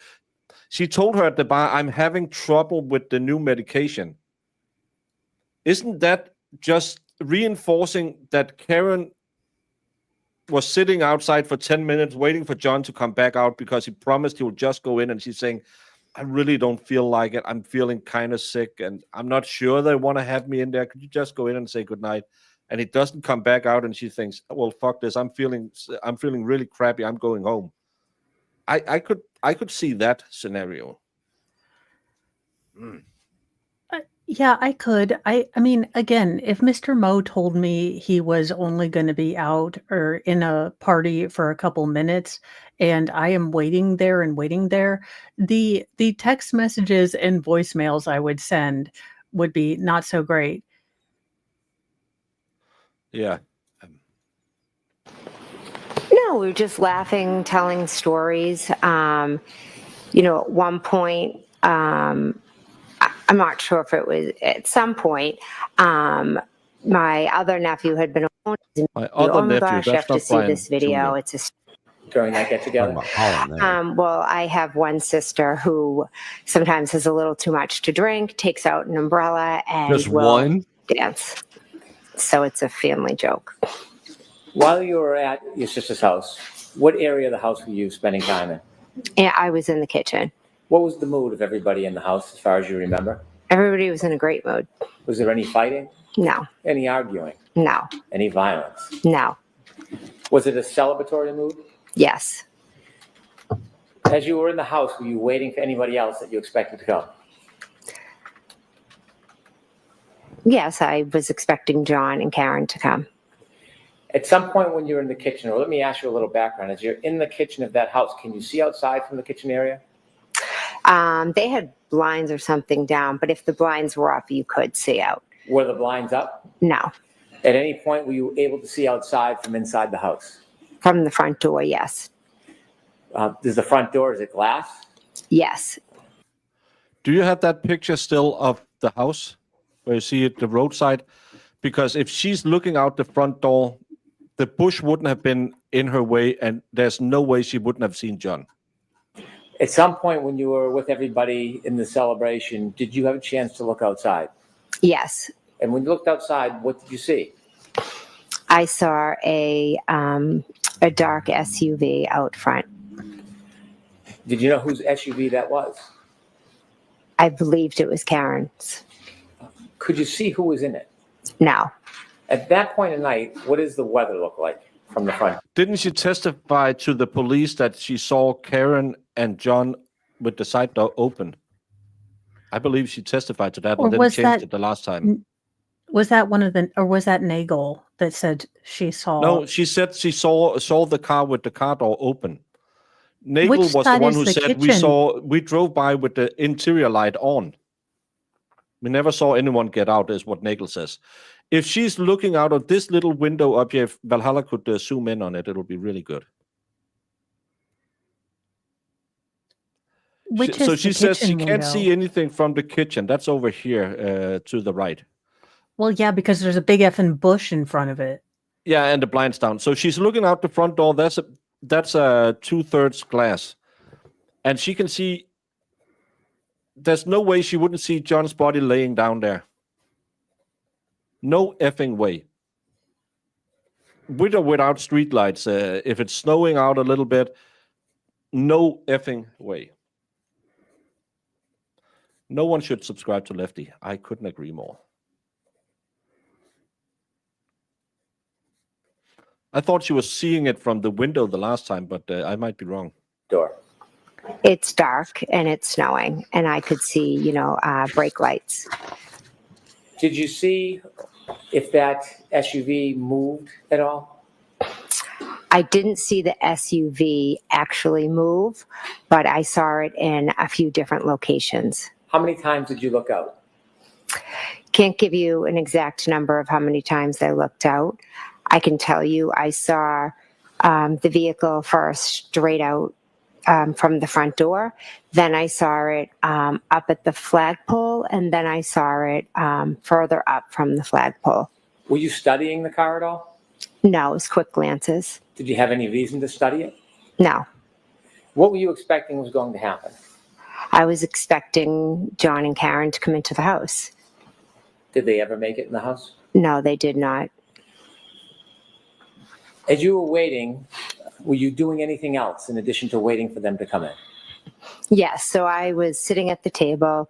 Someone made mention of a car out front, so I got up, went to the door, looked out, and then I would go back to the table, and where we were just all laughing, talking, playing music, just hanging out, not really thinking much about anything. Did you ever reach out to John? That's the first thing she said today that probably wasn't a lie. She wasn't thinking much. When you thought the car out front was the defendant's car with John in it, did you ever reach out to him? Yes, I did. How did you reach out to him? I texted him. Do you know if there was a phone call that was made to you before 12:30? A 7-second phone call? From John? Yes. I don't. You mentioned you had spoken to him about directions. Is that the last time you heard his voice? Yes. When the car was out front, did you exchange text messages? So I'm not wrong. Someone is breathing like they're about to die in the background constantly. And it's not the AC, because the AC was turned off. Unless he asked it for being turned off, she didn't allow it. It's not you, Valhalla, because I can hear It wasn't. every I was time muted.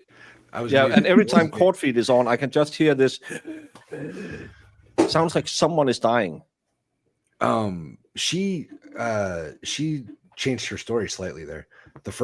Last year, she said that it was parked at the mailbox, then the window, then the flagpole. This time she's saying it's the window, the flagpole, and now further up. She changed her story slightly there.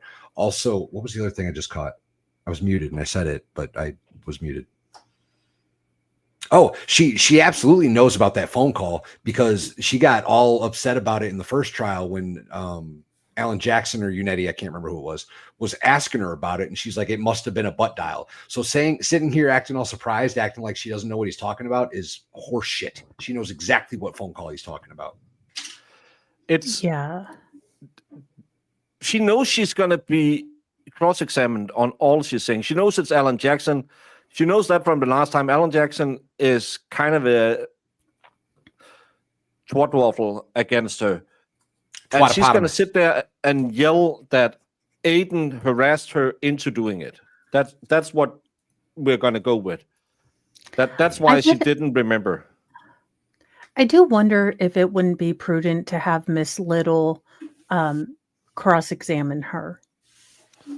No, I think you need Spice for this one, because she is combative as all hell. Skeletor, she scares me. I mean, those eyes look directly through your soul. This is one bee you can't catch with honey. No, this one. No, you're probably right. She's just Mama wondering. Bear status at the least is what she's doing. She's Wolverine. Don't lump her in with me. She's listen.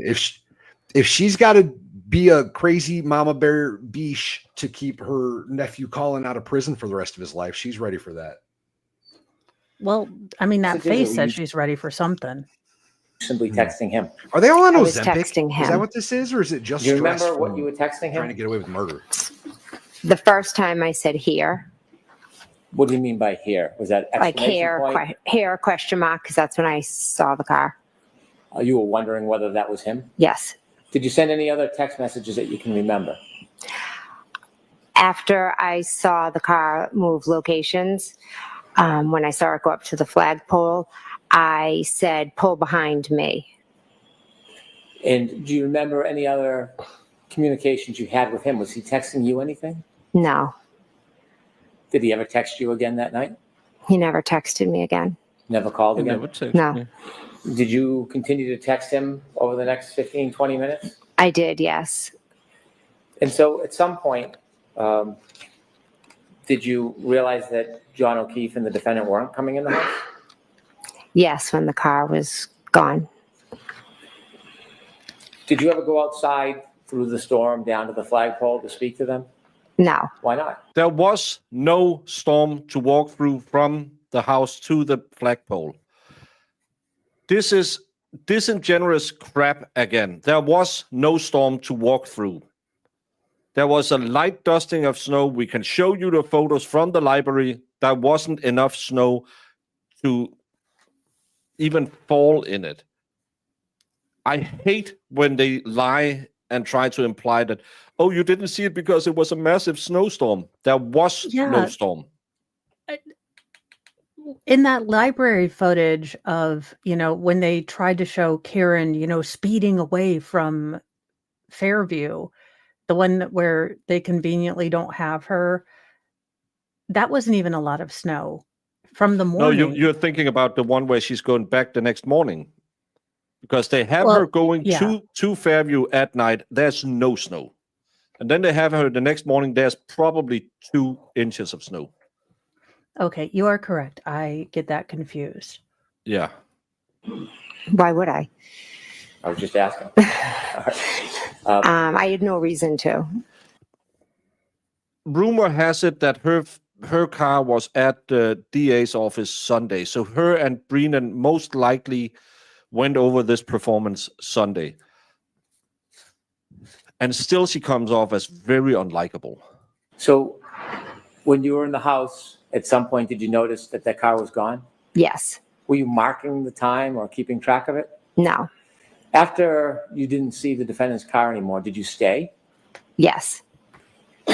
How long do you think you stayed for at the house? I stayed till about around 1:30, 1:45-ish. Did anybody else come in the house up until 1:45? No. Did people leave at certain times? Yes, people did leave. Who was the first to leave? Brian Higgins. Do you remember about what time he left? I don't. And after Mr. Higgins left, do you know who left? I'm not sure. I believe it was us, and then my niece Caitlin was also like. I find everyone who has that vocal fry unlikable. I find everyone who lip smacks unlikable. So the lip smacks are going to kill me. At the door. It was kind of in a row. Brian left, and then a little bit later, I think it was, myself, Matt, Julie, and Sarah left. But Caitlin was at the door. I believe she was waiting for her ride. How much longer after Mr. Higgins left did you leave? Maybe a half. I honestly can't. Sorry? So Caitlin was out the door waiting for her ride. Katie, the little princess that's high maintenance, was waiting outside and not noticing a big bump, human-shaped, lying on the front lawn in the non-existent snowstorm. Was Katie the one that called her brother saying she needed a ride, then said she would stay home, then called him again to say she needed a ride? No, she's the one who had a boyfriend who was going home to sleep because he was going out plowing the streets, and then all of a sudden she called him. Julie Nagel is the one who called her brother. And Sarah left, but Caitlin was at the door. I believe she was waiting for her ride. How much longer after Mr. Higgins left did you leave? Maybe a half. I honestly can't say. I think he was there for a while I was there. So maybe he left anywhere from 15 minutes, approximately 15, 20 minutes before I did, or maybe a little more. You mentioned that you had left the waterfall after midnight? Yes. And you had phone calls with Mr. O'Keefe along the way? Yes. Do you know that there are phone records with your text messages and phone calls in them? Yes. And do you know whether your phone records reflect the time of your calls with Mr. O'Keefe? Yes. And your text messages? Yes. When you were texting Mr. O'Keefe, when the Lexus or the car was in front of the house, rather, was Mr. Higgins still there? Yes. What are some of the things that everybody did? No, 12:32. Along that night before you left? What happened in there? What happened inside the house? Yeah. Nothing. We basically just sat around the table, talked, laughed, listened to music, chit-chatted. Celebratory? Yes. Was there ever any fighting? No, none at all. Any arguing? None at all. Any physical interaction? No, none. When you decided to leave that night, did you say around 1:45-ish? Yes. Okay. When you left around 1:45, was there any events that happened that night that would cause you unrest or excitement or your heartbeat to raise? No. When you decided to leave, you and your husband, where were you going to go? We were dropping off Julie Nagel and Sarah Levinson, and then we were going home. Had you planned on dropping them off earlier in the night? No, when we got there, Julie's brother had pulled up to pick them up, and I won't ask you what was said because you weren't there. Oh, okay. At some point, did you come to an understanding that you would give them a ride home? Yes. Did you offer? Yes. Who was going to drive home between you and your husband? Matt drove home. When you left, I want you to describe as you step out into the driveway or the walkway. Was it the front door or side door, if you remember? I walked out the front door. Is the weather like it was when you first got there? No, it's picked up. Tell us what you mean by it's picked up. So as I walk out, you kind of go, the walkway is to the left. So I walk down the steps, I go to the left. The snow was coming, it was cold, the wind was picking up. So I kind of just like curled up and ran to my car quick to get in. What part of the car did you get into? Front passenger. Who was driving? Matt. And where were the other two people? Sarah and Julie were in the back seat. Who was in what spot? I'm not exactly sure. So both of the young women were in the back seat? Yes. Was there any conversation when you got into the car? We got in the car and they were teasing me. Why were they teasing you? Because I had like bread and maybe peanut butter in my car. Why did you have bread and peanut butter in your car? I had my niece for the week, and I was dragging her like to all my kids' sporting events. So we'd go from like one game to another game to a practice. So sometimes instead of always giving her McDonald's or Dunkin' Donuts, I'd try to throw her a peanut butter sandwich. And they were making fun of you? Yeah. As the car backs out of the Just a driveway, tell us peanut what butter you're doing. sandwich? Ew. Yeah, I'm not a big fan of peanut butters. I like the Butterfingers, but yeah. And Well, yeah. and again, they're making fun of you for having a peanut butter sandwich. That made you turn around and everyone looked at you for peanut butter. No one saw 216 pounds, 6'2", John O'Keefe laying outside. And I pulled up the weather map.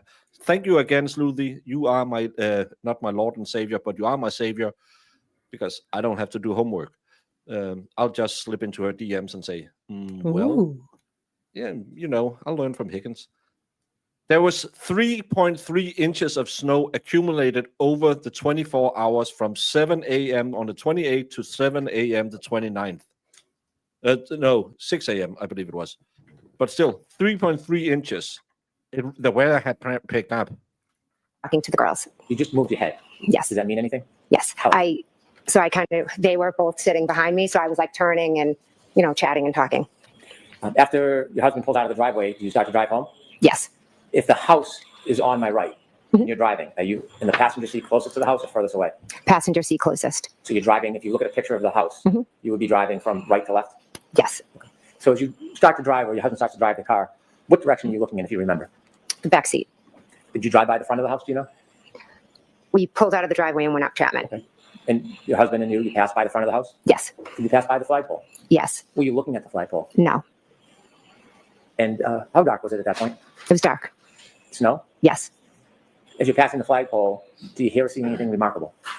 No, I'm not really paying attention. I'm just chatting to the girls and Matt's just focusing on driving. When you're talking to the girls and they're making fun of you, what's the mood in the car? We're all laughing and joking. Where do you go next? We drive Julie Nagel home. After you drop off in Snego, where do you go? We drop off Sarah Levinson. Is the weather constant? Yes. After you drop off the young woman in separate spots, where do you go? We went home. Can you tell us when you get home what happens next? We go in the house. I go up to bed. Matt makes himself a snack and then joins me upstairs. Do you have a telephone? Yes. An iPhone? Yes. When you go to bed, do you stay up at all? Yes. Do you use your iPhone? Yes, I do. What were you doing? I texted a few people and then I did a couple of Google searches. And what were the searches for? One, my daughter had played in a basketball game earlier in the night and it was a very good game. So I went and I read the report on it. And then my other daughter had an offer to play on a basketball team. So we had to make a decision about whether or not we were going to accept the spot. So I was just looking up that basketball club. Other than those regular searches that one would do, was there anything remarkable about what you were searching at 2:27 that time frame? No. After you were looking at websites for your child's sports, what did you do? I put my phone down and went to sleep. And up to that point, had there been any discord or fighting or arguments in your world? No.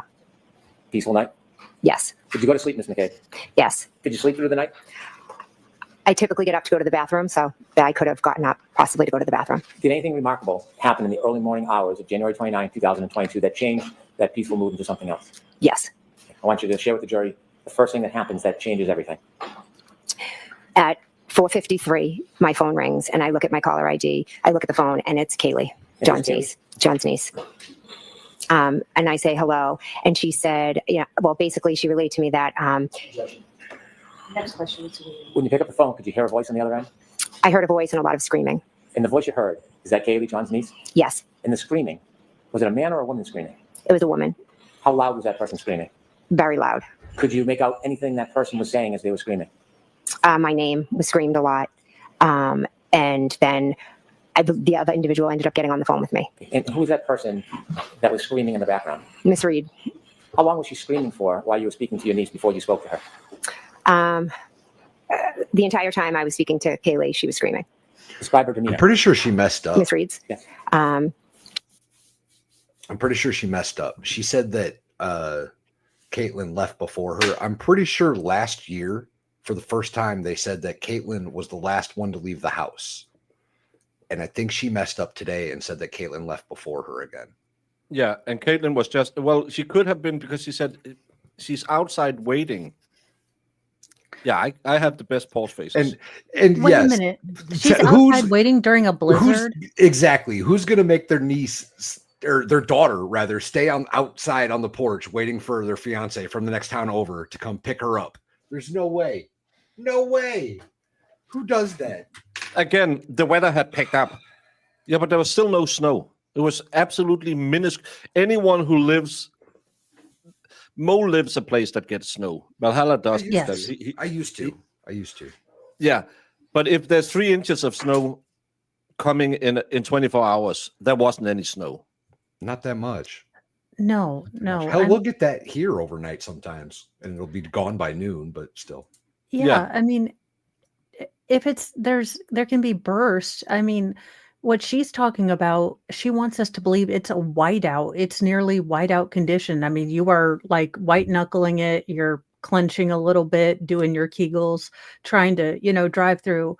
And this is welcome to winter in the Midwest. Yeah. Kind of. And again, she Tuesday. didn't say at the door. She said out the door. She did the first time. She did say out the door because she left before me. She went out to wait for her ride. That's how she did it. Because I think it's because and then she's screaming that John didn't come home. She left him at the waterfall. She really waited for that one, but she only did it twice this time, not 3 times. She was hysterical. It was very hard to follow what she was saying. How long did that first call last for? I'm not sure how long, maybe possibly a few minutes, but it was loud enough and long enough that my husband shot up in bed thinking one of my kids had come in the room screaming. Without saying what your niece said, I'm pretty sure she said outside. Demeanor when you first spoke to her? I mean, John's niece's demeanor. I can stand corrected. I would say Kaylee sounded concerned, uneasy. Okay.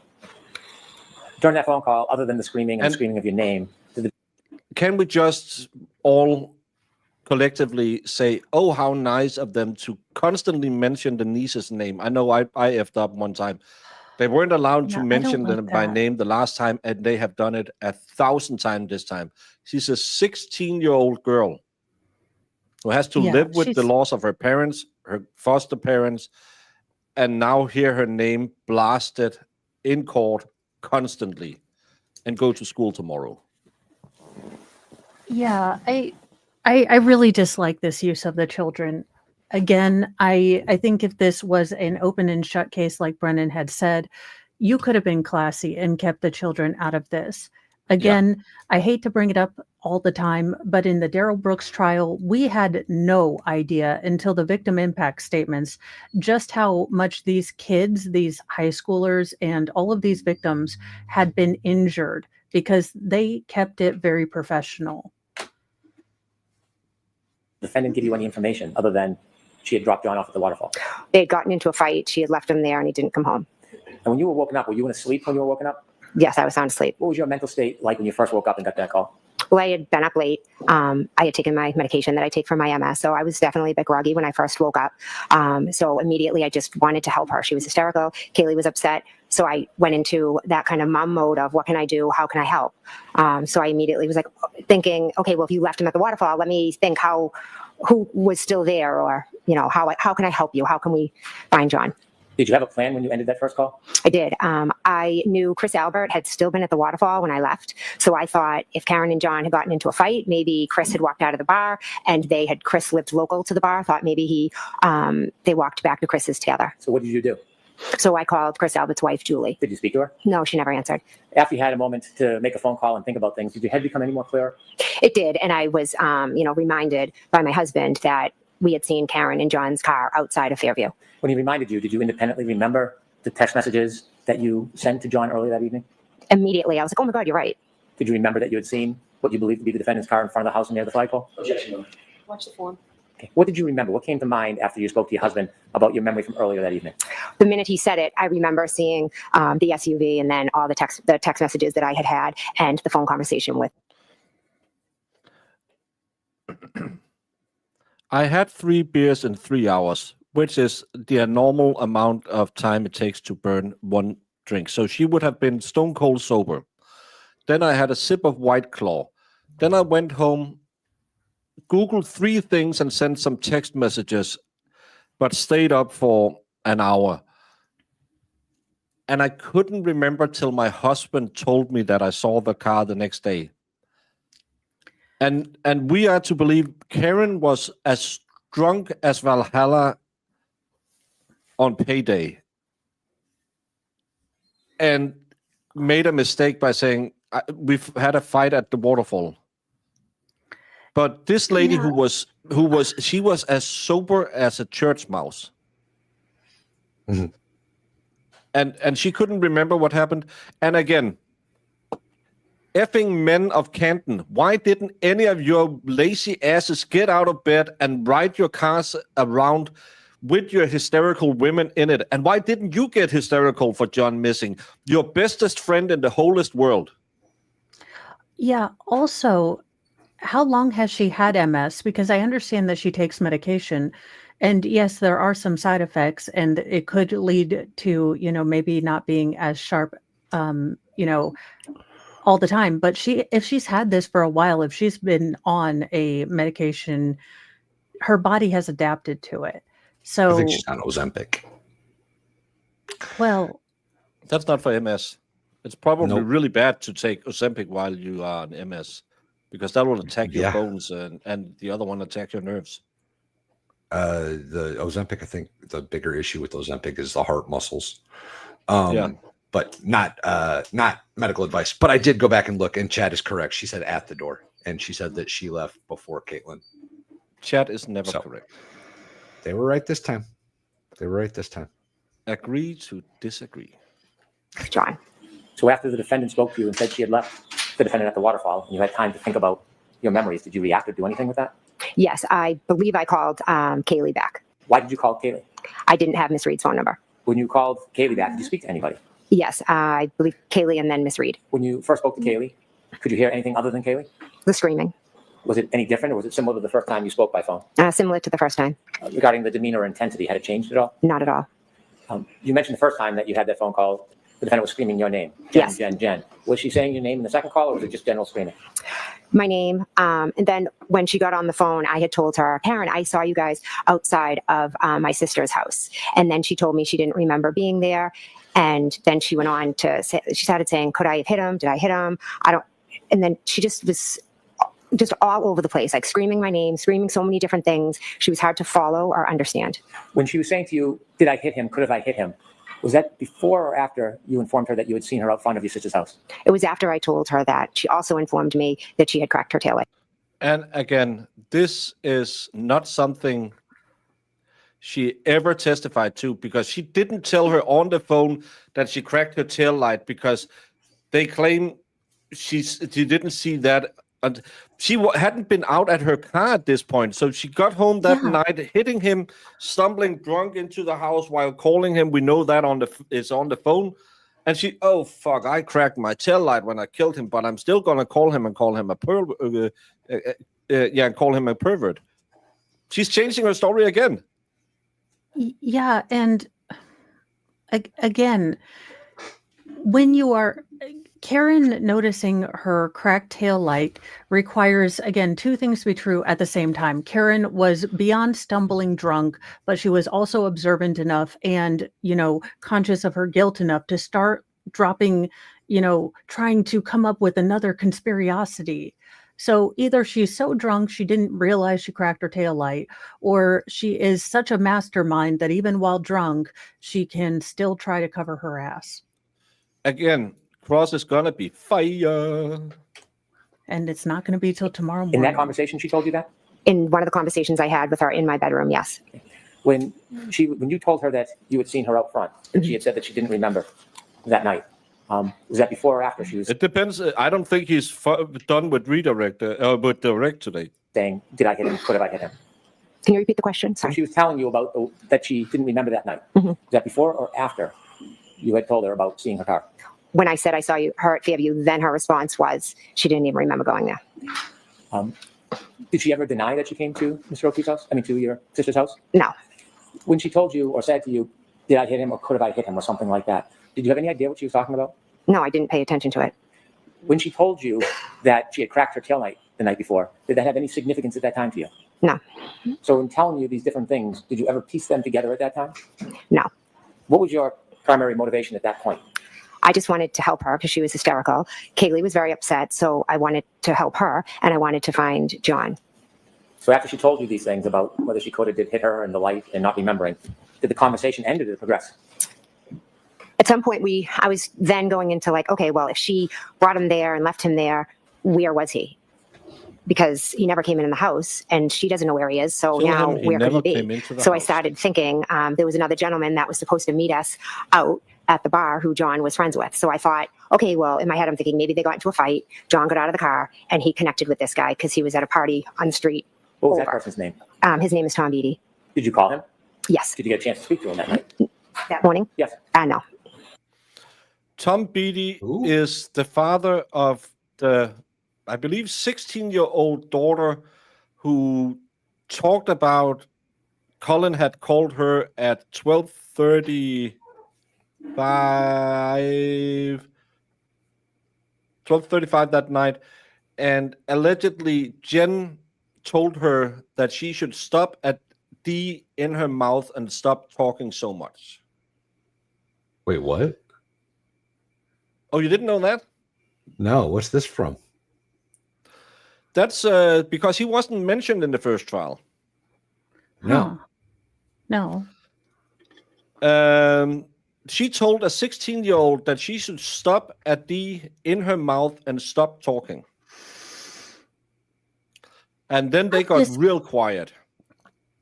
I'm just going to public service announcement this, but don't tell any of my 16-year-old children to stuff anything in their mouth, or you're going to have to deal with this face, okay? No shit. I'm just, the more you know to do. Yeah. It's Turtle Boy has, maybe I can go find it, but allegedly Turtle Boy had a talk with Tom Beatty, and he told that because Colin had called him 12, I think it was like 12:35, and it fucked up the timeline. She said, you should stop at D in your mouth instead of talking so much. This nice mom, house mom, I route around all the kids. I'm such a good woman. Did you call around anywhere else? I believe I called my sister. I called John. I called Tom Beatty. I called his daughter. You called John O'Keefe's phone? Yes. Did he answer? No.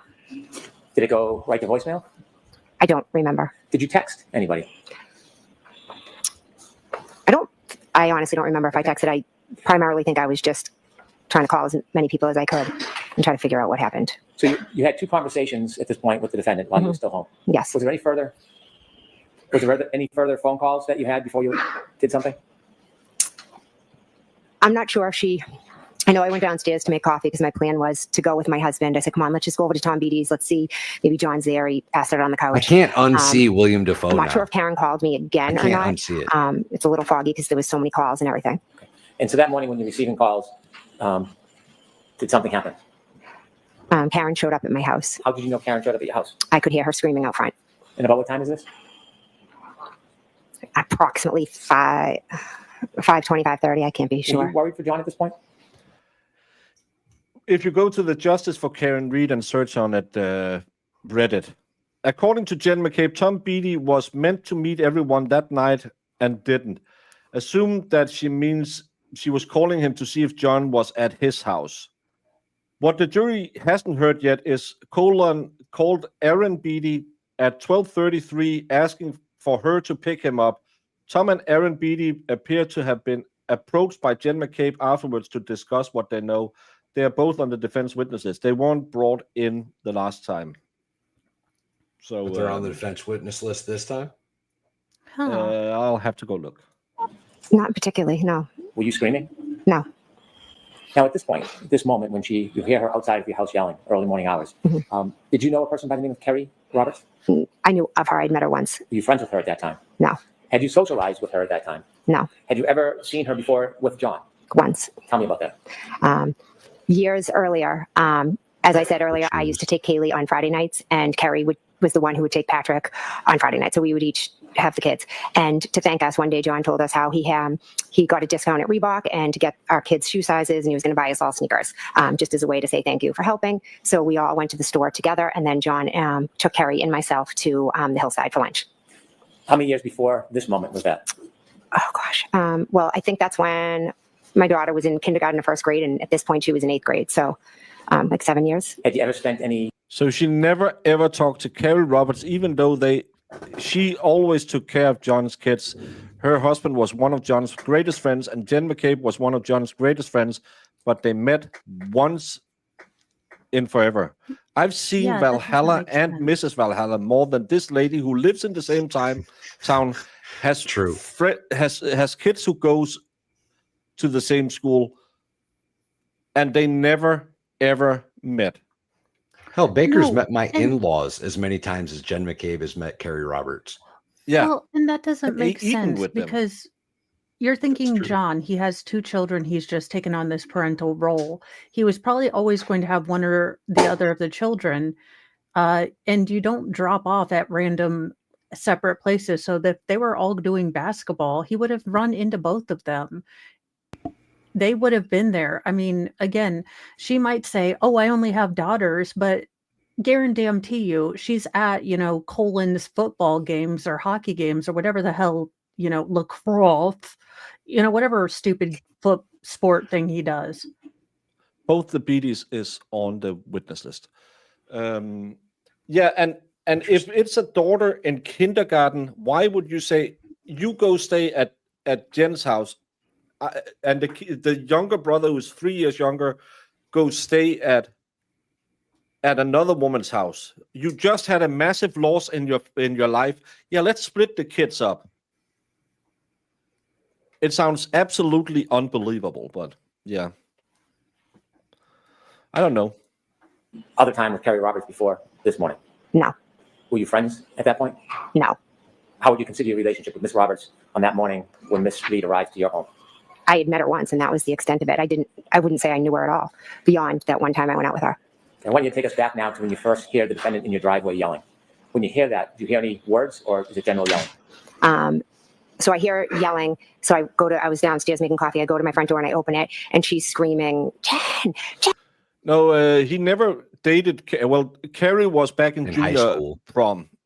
High school. Yeah. Jen. She's screaming that 3 times, and then she was saying, "We have to go to Fairview." A lot of the "could I have hit him? Did I hit him?" Just she was on repeat.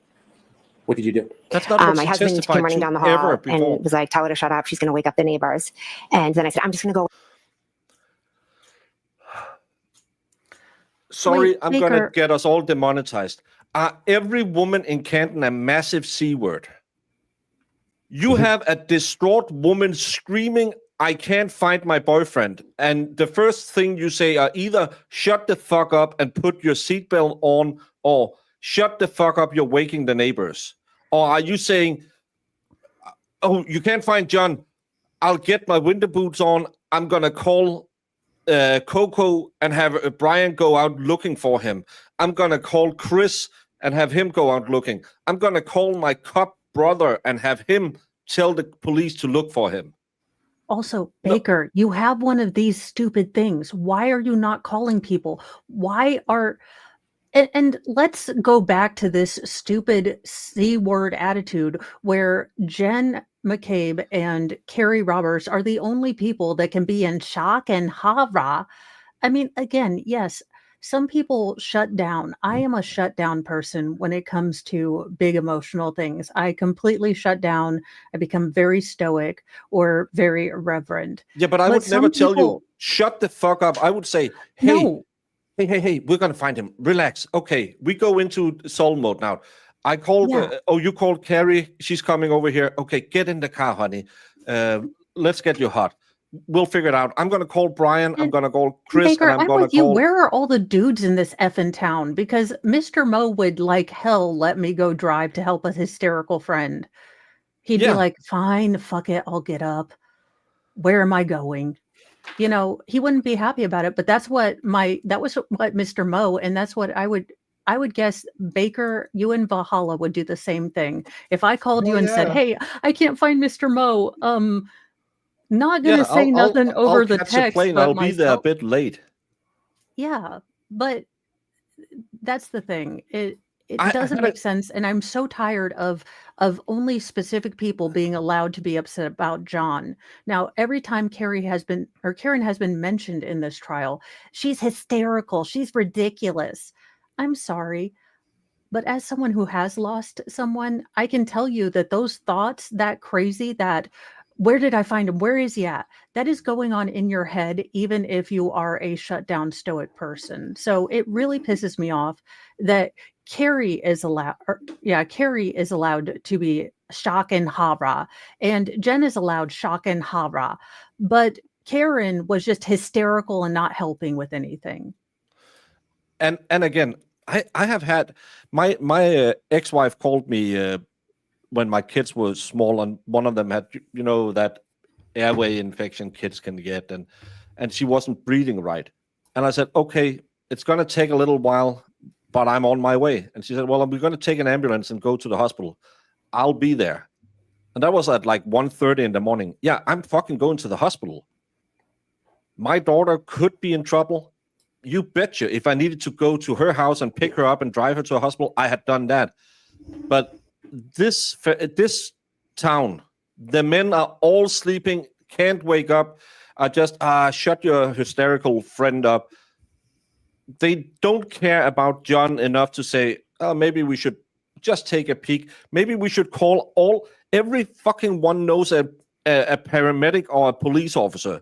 Why haven't they called one single one of those? Because what? They didn't want them to go out looking, or because they knew they wouldn't go out looking? Why isn't she calling her? She has a brother. She has a brother-in-law brother on the force. Why isn't she calling him and say, hey, John is missing. Have you heard anything? No, I'm calling 911, talking to Sergeant Goody, who's also a friend of the family. Why isn't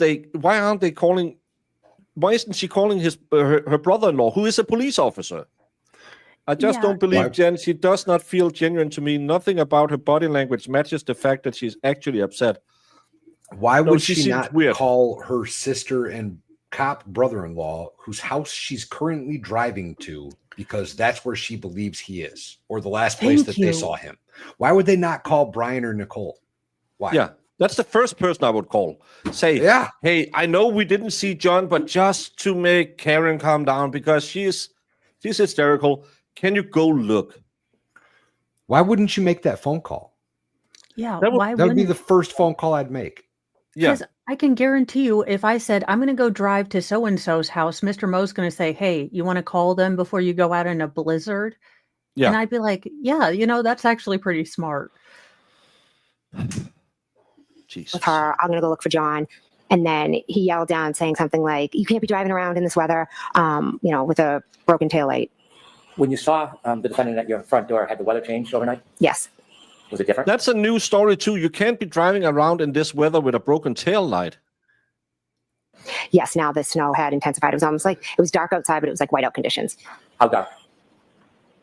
Dark. I mean, it was dark. It was like 5:30 in the morning. What was the visibility like? Not good.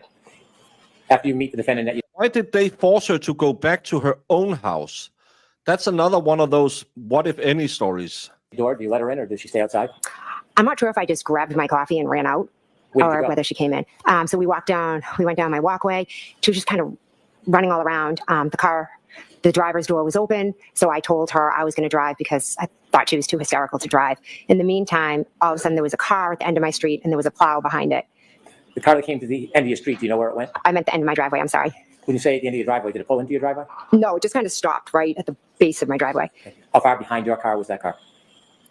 Not far, because the coffee first thing thing's you throwing do, me off. you're looking for your dear best friend in the whole world, but hey, Mama can't drive without her mocha chocolate. Come on now. Well, so tell me where I'm wrong in this train of logic, right? She's woken up in bed after getting to sleep, 3 hours before this? Had a couple beers, had three or four drinks that she's admitting to, got less than 3 hours of sleep by the time she gets off of her 2:27 a.m. Google searches, wakes up to a hysterical Karen Reed who lives literally just down the street, like on the same block, and has time to make they don't coffee? live at the same block. No. Who? Yeah, don't they? No. Chris Albert used to live at the same place. John There O'Keefe. you go. That was the confusion I had. Thank you. You are correct. Not too far. Okay. Did you know who was in that car? No. Did you learn who was in that car? Yes, How did you learn who was in the car? because I said, "Who Knew is something that?" wasn't adding up. Did you ask the defendant or did you watch? I asked the defendant, and she told me it was Kerry Roberts. Did you meet Kerry Roberts face to face in your driveway that morning? Yes, I wouldn't say we met. It was more of a the plow was coming, so then she was having to move down the street, and then either Karen called her or she called Karen, but they were on the phone, Karen's phone, over the car, so they started talking. Did you get into the defendant's car? Yes, we did. I got in the car with Miss Reed. When you got in the car, you were in the driver's seat. Was Miss Reed in the passenger front? Yes, You said there was an open call. Is there something you could hear on a speaker? yes, At that point, had you had a chance to go and look at the taillight of that car? no, Did you have any interest in the taillight at that point? no. There was an open call between who? Karen and Kerry Roberts. Can you describe what you heard in that call?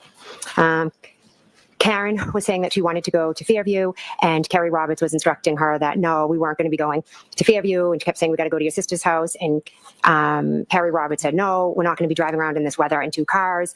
Let's go back to John's. Let's go to Meadows. Let's go see if he's there." That was kind of the conversation. And then Karen was doing a lot of screaming, and Kerry was kind of yelling back at her to shut up. Who was taking charge of the situation that morning? Kerry Roberts. Were you in charge of it? No, Did you weigh in or make any decisions on where you were going to go next, or were you just a listener? I just listened. Kerry said that Kerry's kind of a take charge person. She said, "We're going to Meadows." So I said, "Okay." I drove to Meadows. Now, at this point, you didn't know Kerry Roberts other No. than that meeting? Yes, correct. Anyone who saw Okay. Kerry Roberts, when in the hell did she become a kind of take charge person? Also, question, do we actually think that Jen McCabe is going to take, "I'll be in charge. I'm in charge, you cabbage"? I mean, do we really think that Jen McCabe's going to, reply docilely to not being alpha heifer of this clan? I'm going to slide into Sleuthy's DMs again tonight and say, how many things did she change since the last time? And then she's going to tell me, Thank you who for dat? doing math for us, Sleuthy. Yeah, I'm going to say, who dat? She's going to say, who dat? And I said, going to send her another picture of Brian Higgins and say, well. And No, you just agreed to send follow her? Butnick Yes. doing that Okay, dance. take us through the drive. She might have followed me. I'm not sure, but we drove back to Meadows, pulled into the driveway. So you knew where Meadows was? You had been there many times for the kids? Yes, You think Miss Roberts may have followed you? yes. What was the weather conditions as you were driving? They were awful. It was. I was driving very slow, cautiously. It was dark. It was hard to see. It was that type where the snow was coming at your window. How long of a ride was it from your home to John's home?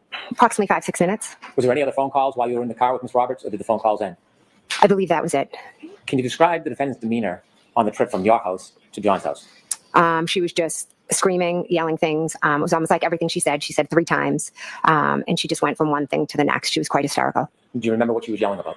About going to Fairview, asking, could she have hit him? Did I hit him? How many times did she raise the question? She fucking never ever said this. This is totally new testimony. Yeah, I don't remember this. Because what I have learned in my 28 years about women is when they're hysterical, telling them to calm down, sit down, and shut up will certainly get you the result you want. I have learned about American women, you just tell them it's all in your head. I know this from Vegas Rick, a renowned womanizer, and he tells every time a woman starts to get a little upset, you just say, I think this is a you problem. Future crime, future Snapped episodes on a budget brought to you by Baker. So this Danish guy came to Tennessee, and 45 of his subscribers turned up and stabulated him for telling them to, have you all tried just relaxing? Jen McCabe is out there. House long to die of stab. Yeah. Did I hit him? Could have I hit him? Good amount. Did you ever speak to her about that? No. Oh, yeah. Is it that At time some of point, the did you month? finally get to John's home? Yes, When you got to John's home, who pulled in the driveway first? I did. Where did you pull in respect to the driveway? I just pulled straight in next to the garage. Did you see where Mr. Roberts went? I believe she pulled in behind me. After you pulled into Meadows, Because he's an idiot, and he knows he's going to get trashed. Hopefully, he thinks that he will get sympathy because she's such a good friend of John. John's home, and you stopped. What happened next? We go into John's house. When you went to John's house, did you all go in the same way? Yes, we went through the garage. And before going to John's home, did you do anything? Before entering into the house, Yes. I took off my shoes. You took off your shoes? Yes, Why did you do that? because you always had to take your shoes off at John's. He didn't want you to track. He would have yelled at me for tracking snow in his house. Did you see if Carrie took her shoes off or not? But you didn't really hang out with him that much. But you know, I believe she did. Did you see whether the defendant took her shoes off or not? Stupid thing. She just walked right in How would you remember that? because I thought it was strange. What was your purpose when you went into the house? What was the number one thing that you were worried about? We were looking for John. Anything Okay, else on Baker, your mind when you went into his house? Also, Karen Reed, per her own testimony, is unable to focus, is continuing to say things in triplicate, is not moving off of subjects, is not really paying attention, is stuck on threes, is sort of stuck in a cycle of three or Threes. four different topics. But it's suspicious that a person this hysterical, so hysterical that you ran out with your Folgers, to drive because your husband couldn't be bothered. You find it sus that she didn't take off her boots? Maybe because she was looking for her fucking boyfriend, you absolute numpty. yeah. And when she says, I looked at my house, let's go to Fairview and see if he's there. Even if she said, did I hit him when he got out of the car? Let's go to Fairview. No, let's go back to your house. No, I looked there. Let's go to Fairview. No, go back to your house. Yeah, that Well, I doesn't knew make Kaylee any was sense there. to me. Buy a little more time. It's the She knew. only thing that can make sense is we need her not to find him. House long to die in cold. She probably had a good idea how long it took that they needed. Now, at this point, did you have a close relationship with Kaylee? yes, Do you still? yes. What did you do when you went in the house? Where did you go? I walked through the kitchen and then I kind of peeked into the TV room. I walked through the Yeah. dining room, and then before I went up the stairs, I kind of peeked into a living room. I went up to the top of the stairs. I peeked into John's room, and then I went into Kaylee's room. Did you ever see John? No, Why did you go to Kaylee's room? because I wanted to go check on Kaylee. Did you have a chance to speak to her? I did, yes. What was her demeanor at that point?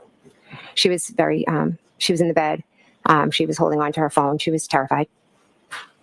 Was she screaming? No, Did you provide her any comfort? yes. I told her that I was going to go out. I told Kaylee that I was going to go out with them and I was going to find John. And I promised her that everything would be okay. The best part of waking up is John O'Keefe in your red Solo cup. This is so works. disgusting. The fact Yeah, you that go Brennan tell is go tell a 13-year-old daughter that, hey, we're gonna find your dad. He's probably dead somewhere, but we're gonna find him. Don't you worry. We're gonna No, go out looking for him. not that, but to juxtapose the way that Kaylee is dealing with it, with the way Karen is dealing with it. And again, as soon as this goes to defense, it's going to be shock and horror for her. It's horror. I saw the horror. Karen's expressing what, is a normal pattern of, high trauma. But to juxtapose that with Kaylee's and try to make Karen look, absurd, it again is so upsetting with the same people who are going to use their own mental health and shock and horror as a shield. It is so pisses me off. Yeah. At some point, you left Kaylee? Yes. Where did you go? I went back downstairs and then we went out to look for John. Mo, Mhm. one of your kids is home alone. You're going out looking for Mr. Mo. You have two friends over. Would you say to one of them, can you please stay? Yeah. I would Yeah. be absolutely. In fact, what I would have said at this point was, hey, either Jen or Carrie, can you maybe stay here with Karen? Can you stay here with Karen and Kaylee? I am going to try to go downstairs and call my freaking sister, Coco, before I drive over there. Because at this point, if I haven't been able to. I'll stay here because Carrie is the take charge person. Can you drive over there? I'll stay here and make sure Carrie is. No, I have to stop naming her. That the niece is okay. Because no, I'm just gonna leave her at 5:30 in the morning. Especially if you're in Mama Bear mode. Mama Bear mode, in no way is my brain going to say, hey, let's leave a 13-year-old who's already experienced a shit ton of loss in their life. Let's leave them worried and alone by themselves, wondering if their now father figure is gone too. Yeah, never would that. No, I'm not going to leave a terrified 13-year-old. No. When I can get someone else to call someone, or at any rate, call the police. I'm sorry. And don't you know, every single one of them? Somebody does call the police. I don't remember if it was. Yeah, Jen she called Sergeant Goody while Karen is on her way over there. Before you left John's house that morning. Her or Carrie, one of them has talked to the police. Yes, when we were out in the driveway, I had thought it was when we went in, but I think it might have been when we came out. But regardless, at one point when we were in the driveway at Meadows, Karen showed myself and Carrie Roberts the cracked taillight. She did it at your house. She remember? said, "Yeah, you just messed up again." Yes, we walked over, and the taillight was missing pieces. Carrie said it happened at Jen's house. Yes, Miss Roberts. So she had a comment. What was Miss Roberts' demeanor at that point? She was frustrated with Karen. Had said that, had said that Karen basically was telling her to shut up. You were so drunk, you could have hit anything last night. And then Carrie, I remember just thinking, all right, let's go. And I remember Carrie thinking, someone's going to get. Was Carrie with her the night before? Yeah, I don't remember Carrie Roberts being.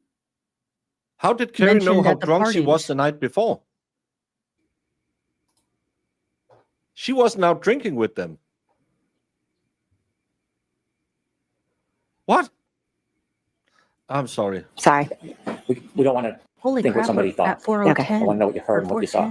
Okay? Yeah. All right. Bev must not be paying At some point, when you were looking at the taillight with missing pieces with the defendant and Miss They're Roberts, going did to eat you her see Miss Roberts point alive anything out? across. Yes. Share that with us. She pointed a piece that was sticking out and was concerned that someone was going to catch their coat or something on it. And during that time when the defendant is showing you the taillight with missing pieces, was she saying anything about it? Yes, they can impeach her with prior testimony. Yes, if she answers a question differently than she answered it last You year, mentioned at they'll some bring point it she up. was saying, could I have hit him after you left John's house? Was that in the car or before you got in the car? I know for a fact it was definitely in the car, was one of the times, yes. And Miss Roberts' car is parked behind the defendant's car in John's driveway. Yes. Was there a decision made to take one or two cars? One car. What was the plan? The plan was to get into Carrie's car and to go and look for John. I wanted to go thinking, let's go to Tom Beatty's, but Miss Reed was pretty adamant that we go to Fairview first. You said that at times there was some arguing or bickering, or Miss Roberts was raising her voice to the defendant? Yes. Who made the decision to go to Fairview? Ultimately, Carrie said, all right, we'll go there, almost like to shut her up. When you got in the car, where was everybody? When you got into Carrie Roberts' car, where was everybody sitting? Carrie was driving. I was in the front and passenger. Karen was in the back, in the middle, kind of peeking her head through between us. I want you to take us through the ride from John's house at Meadows until you first get to Fairview. So as you pull out of, or Carrie Roberts pulls out of John's driveway, what is the mood inside that car? I'd say it was starting to get tense because Karen was just continuously screaming. Carrie was trying to focus on driving, and Karen's behavior in the back of the car was a bit erratic. When you say erratic, can you just give some detail? What do you mean by that? Yes, she would go from sitting back to leaning up in between us, and she would yell Carrie's name 3 times. Nope. No mention of him so far. Well, I didn't watch all of her, but I don't believe he was mentioned at all at the last trial. Then she would yell my name's three times, and then she would yell, could I hit him? Did I hit him? Over and over again. When she was repeating these questions or phrases that she was yelling, did you respond in any way? I don't believe I did, no. How about Carrie? Carrie was telling her to shut up and to buckle up. Was she buckled? I don't believe so. You began your drive from Mr. O'Keefe's home at Meadows to Fairview. Is the weather getting better? No, it's getting worse. Is the visibility still difficult? It was terrible. As you began that drive to Fairview, was there anything that you were doing on the way? Yes, I was just kind of looking out the window intently to see if I saw anything. What were you looking for? I guess John, which I know it sounds crazy, but I didn't know where the hell he was. Did you have any difficulty seeing from the car or the side of the road? Yes. Did you see what direction Ms. Roberts was looking when she was driving? Well, she, it was hard because she needed to focus on driving because the conditions were that bad. Did you have a chance to see the defendant on that drive bullshit. at all? Yes. Was she looking out the windows with you? No, she was popping back and forth and screaming. Was it constant screaming or did it change at all? She would scream. And The absolute vitriol that Jen has for Karen is palpable through the internet. She hates Karen, and she probably did it at that time as well. then kind of sit back and she'd almost be like quiet for a minute. It was like, okay, good. And then she'd start again. In those quiet times, do you know what, if anything, she was doing? I didn't know what she was doing that morning, no. How long did it take to get to Fairview? I don't know. I'm going to assume maybe 10 minutes, like with the weather, maybe 10 minutes. I'm not, give or take approximately.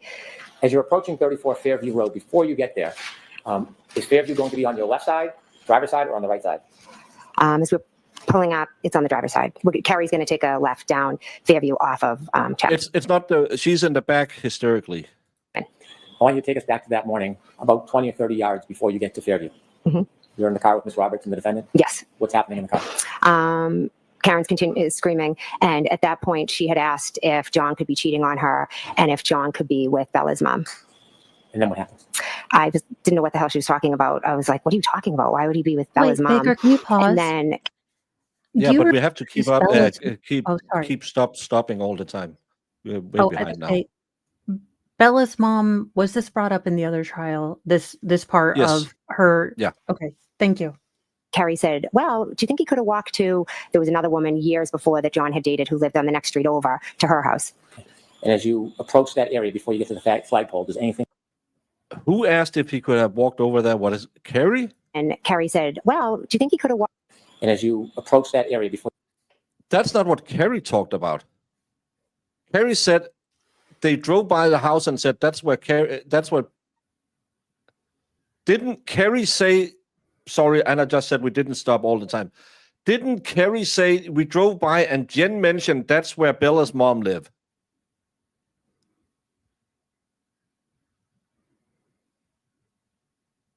Yeah, I thought Carrie. I'll have to look at my notes, but I thought that Carrie said that Jen had brought up Bella, not Carrie. Because she had mentioned him the night before, and now they drive by the house, and she said, "This is where Bella's mom." Because I was wondering, why the hell would you mention where some previous date lived?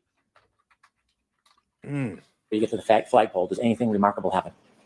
No. Okay. What happens next? This is as we're driving down the absolutely street, insane. I just say to Carrie, because she doesn't know where my sister lives, oh, her house is just at the bottom of the street. Visibility still difficult? Yes, awful. What happens next? We continue, driving, and we're driving slowly past, the line of, I guess, bushes and the flagpole area. And all of a sudden, Karen's screaming from the back, "There he is," or something to the effect of, "There he is, let me out." Did you know what she was talking about? I had no idea. When she was yelling that, did you look up? But they're coming from the other direction this time. So if this is the flagpole, aren't they coming from this way? No, because we can be inverted. Oh, This true. is- Sorry. Baker, the smarty pants. This is why I make the big bucks. Oh, such a smarty pants. House flagpole. The Okay. night before they came this way, and she said, Yes. "Turn right at Bella's mom's house." So that must be in that direction. This is the driveway. This is the house. This is the flagpole. We see the car is parked here in the morning, so they must have come in this way. Yes. Yes. So how are And- they driving past Bella's mom's house in both directions? I guess Carrie and Jen getting together to get their story straight didn't work out as well as they thought it would, huh? T-Rex, I think Jen is And- trying to distance herself a lot from Carrie after Carrie admitted to lying to the grand jury. And Melanie makes a good point in my chat. If Karen already knows that he's passed away because she, saw him in the back, she thought Bella's mom and pushed on the accelerometer and just, ran him over. Why is she worried if he's cheating? Yeah. She knows she saw him, on the ground all cold and stuff before she left him. Yeah. Yeah, he didn't look mortally injured. That's the thing she supposedly said.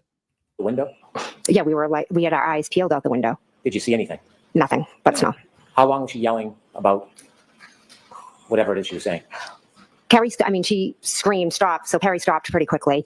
There he is. She could have kicked the door, like, let me out of here. When she was kicking the door, what were you doing? I was just like, what the heck? What is going on? What happens next? She gets out. Carrie looks at me and said something. I said, like, she's batshit crazy. Then what happens? Then Carrie got out. Then I got out of the car, walked around the back of the car, and was walking like over to where I could see the girls were. Now, at that point, you were in Kerry Roberts' car. Yes. It had its headlights on. Yes. Was it facing up the street of Fairview? Well, we had come down the hill, so yes, up the street. There was no other lighting in that area? I do not believe so. No fire engines or ambulances at that point? No. No police cars? No. Any street lights? It was dark. When you got out of the car, did you look towards the area of the flagpole? Yes. Could you see anything at that point? No. How close did you get to the area of the flagpole before you could first actually see something? Well, I saw the shadowy figures of Carrie and Karen, and it wasn't until I got very close over to them that I saw Carrie removing the snow from John's face. Is that the first moment you realized that was John O'Keefe on the ground? Yes, it was. When you see Carrie removing the snow from John's face, what do you do? I wish tomorrow was a I was day frozen. also I we was can shocked. I play couldn't the believe that two was ones right after him each just lying other. there. Tell us what you're seeing. What do I see? Turn on I the see Carrie just wiping the snow off. Karen had straddled him and had lifted her shirt and his shirt and was laying on him, and Carrie was screaming at her to get off of him. And I was literally just stunned, and there he was. What did John look like when you saw him? I couldn't see much about his face because the rest was snow, and Karen was moving over him, but he looked like just him, just like frozen. What did you do? You didn't specify this the first time I just either. stood there for a minute because I couldn't believe it was him. And then Carrie Roberts and I made eye contact, and I knew. I was like, all right, I'm going to call 911. But I think I knew in that moment that John, was dead. Did you call 911? Yeah, I started to call 911, and Carrie and Karen were just screaming. And so I walked back towards Carrie's car, and then Carrie was also yelling at me to go to the back of the car to look for blankets and towels. So as I was calling 911, I was at the back of the car looking for the towels and the blankets to bring over to Carrie. And while I was doing that, I believe 911 answered. Did you speak to 911? I did, yes. Did you get the towels and blankets that Carrie had requested? I did, yes. After your phone calls 911 and you had the towels and blankets, tell us what happens next. So after I called 911, I went back over to Carrie, Karen, and John. And at that point, Carrie asked if I would take over compressions. So she got up and I started doing compressions, and Karen was doing mouth to mouth. That's a new thing. Brand new. When you started Brand doing new compressions, were you touching John over his clothes or touching his skin? I don't remember. Did you at that point get a chance to touch John's body and see how it felt temperature-wise? Could you imagine? I was doing the compressions.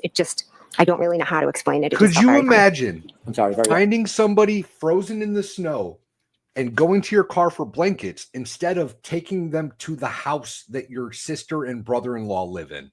We need to warm this guy up.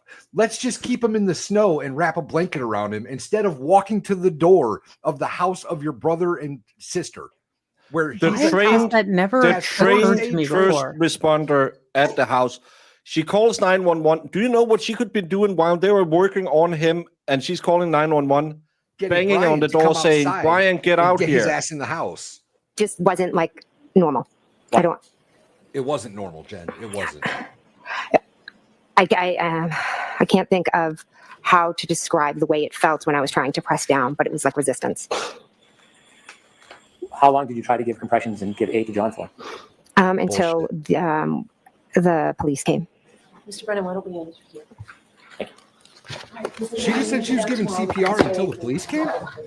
Yeah, which is a lie because she's standing up when they're coming. Sharing with the ARCA witnesses. Lie. And when she's on the 911 call, gird your loins. clearly not- This will be a wild ride. Your Honor, in light of yesterday's hearing with the ARCA witnesses, the Commonwealth is going to ask the court to preclude the ARCA witnesses from testifying both about any new testing and any new opinions, and secondly, from testifying about their original opinions turned over in a report prior to last year's trial. To be brief, what we learned or confirmed So we don't want them to testify at all. We do not have all of the discovery of communications. There was a court order for the ARCA witnesses to provide Your Honor with all of their information, phone records, text messages, communications about this case. Instead of providing their information to the court, they instead chose to send it to the defense, and then it was summarized and provided by the defense to the court and to the Commonwealth. No. It appears to me that is not in compliance with the court's order. What we learned during the hearing yesterday is that Dr. Wolf admittedly destroyed over 100 text messages. Now, he mentioned that he changed phone carriers, but then later admitted that he actually intentionally, for no apparent reason, destroyed the text messages in this case. And so what is left for Your Honor to look at You got the reason yesterday. He does it every time he ends communications. is a summary of Yes. phone records from the defense and ARCA's information that is passed through the defense to the court. You do not have the text messages. You do not have the content of the text messages. There is no summary of the conversations, dozens and dozens of calls between the defense and the experts.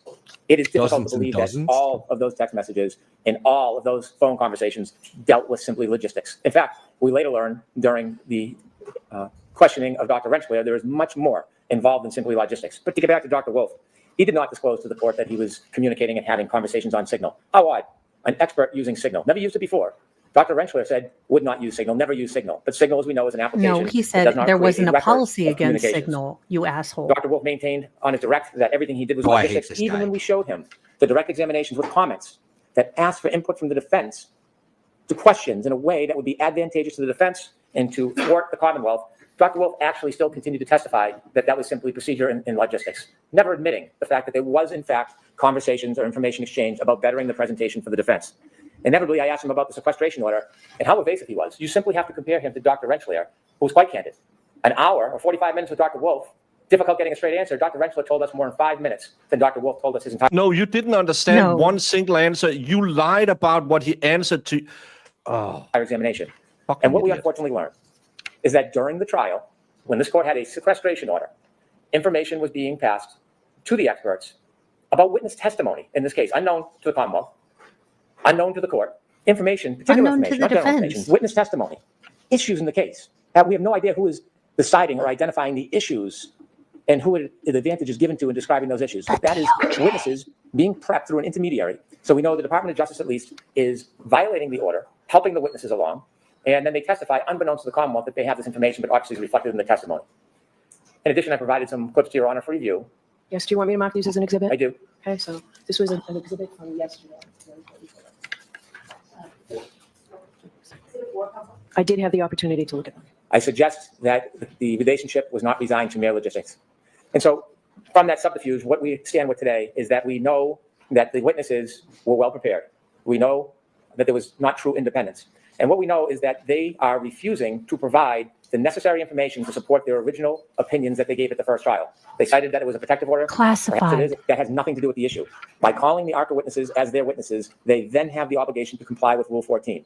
Unlike the first trial, where the Commonwealth had no ability to do any testing, review, vet the reliability of information, properly prepare for cross-examination, this trial, that should not occur just because it happened last trial.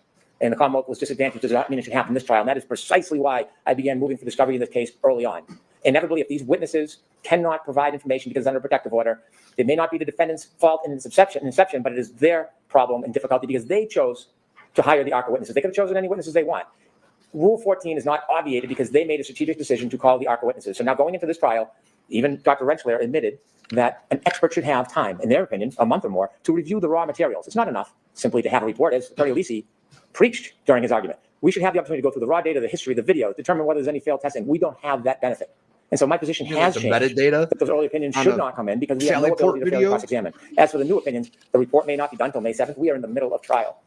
Concedingly by the defense, or at least their witnesses, it takes a month to go through the discovery. When I filed my motion on the eve of trial that we would be unable to prepare or we would want to continue in this case, I appreciate why this case wasn't continued. But I knew, given our scheduling, our experts will not be able to look at this material. Our expert is away until after the first week of May. He is going to be testifying shortly after. They will be testifying on exactly the same material they testified on in the first trial. You have exactly the same material that the defense have. The only thing that's new is the material that your expert provided. Yeah. Late. That's the only thing that's new. You got a different expert that came up with some bullshit, and they have to react to that. That's the only thing that's new, Hank. You dirty, dirty little man. He's such an asshole. Have no ability to digest this enormous amount of materials, vet whether it's accurate or not, conduct tests to combat it if he thinks it is inaccurate or unfair. And so the discovery violations, regardless of the state of mind, are upon the defendant. There is no exception that you used ARPA witnesses. There is no exception that you hired somebody that used to be under a federal protective order. They chose them, and that was just, it seems, strategically.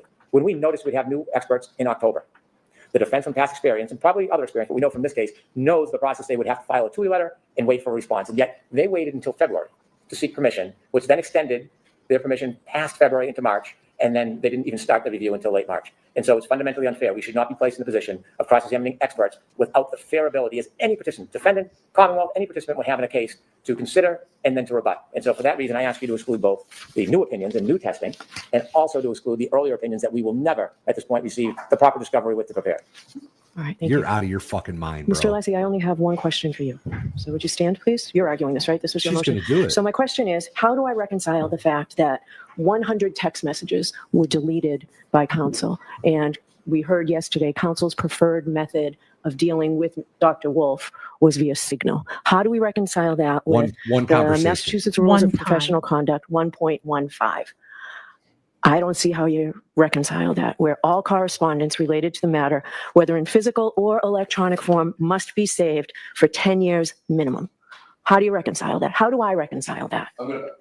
Should I go to the podium? Right there, and I expect a short answer. The short answer, Your Honor, is the rule that you're citing has absolutely no applicability to this proceeding. Can I finish my answer, Your Honor? Right ahead.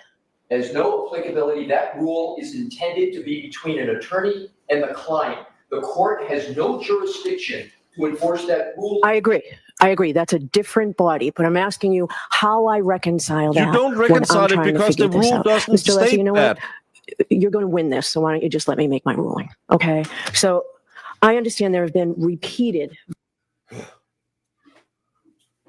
reconcile that when I'm trying to figure this out. Mr. Leslie, you know what? You're going to win this, so why don't you just let me make my ruling? Okay. Thank God. Don't bitch.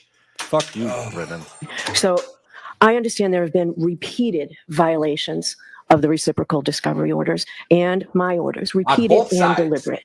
But, and Mr. Brennan, I understand completely the Commonwealth's argument, completely the ambush that has been set upon here. However, a defendant's right to a fair trial is paramount to everything. So I'm going to allow the ARCA witnesses to testify. I am going to allow what I expect to be a very robust cross-examination. And I'm going to allow them to testify to everything that they said up because his until experts are not yesterday. good So enough. you'll get the report May 7th. And I know that's late. And if you need anything as a result of that being late, I'll hear you on whatever motion you have. But that's where we stand. And I expect counsel to comply with all rulings and rules of the court and all rules of professional conduct. And no more nonsense. Let's just try this case. All right? That's it. I'll see you tomorrow. You just allowed all the nonsense by Brennan yesterday, and now you're doing this hissy fit again. Hey. Oh, good Lord. She let it in. I don't care what I don't care. The rule doesn't state that they have to keep all communications between lawyers and experts. It's all communications between, and she admitted it, and then she still goes on and rules and said you should have kept it.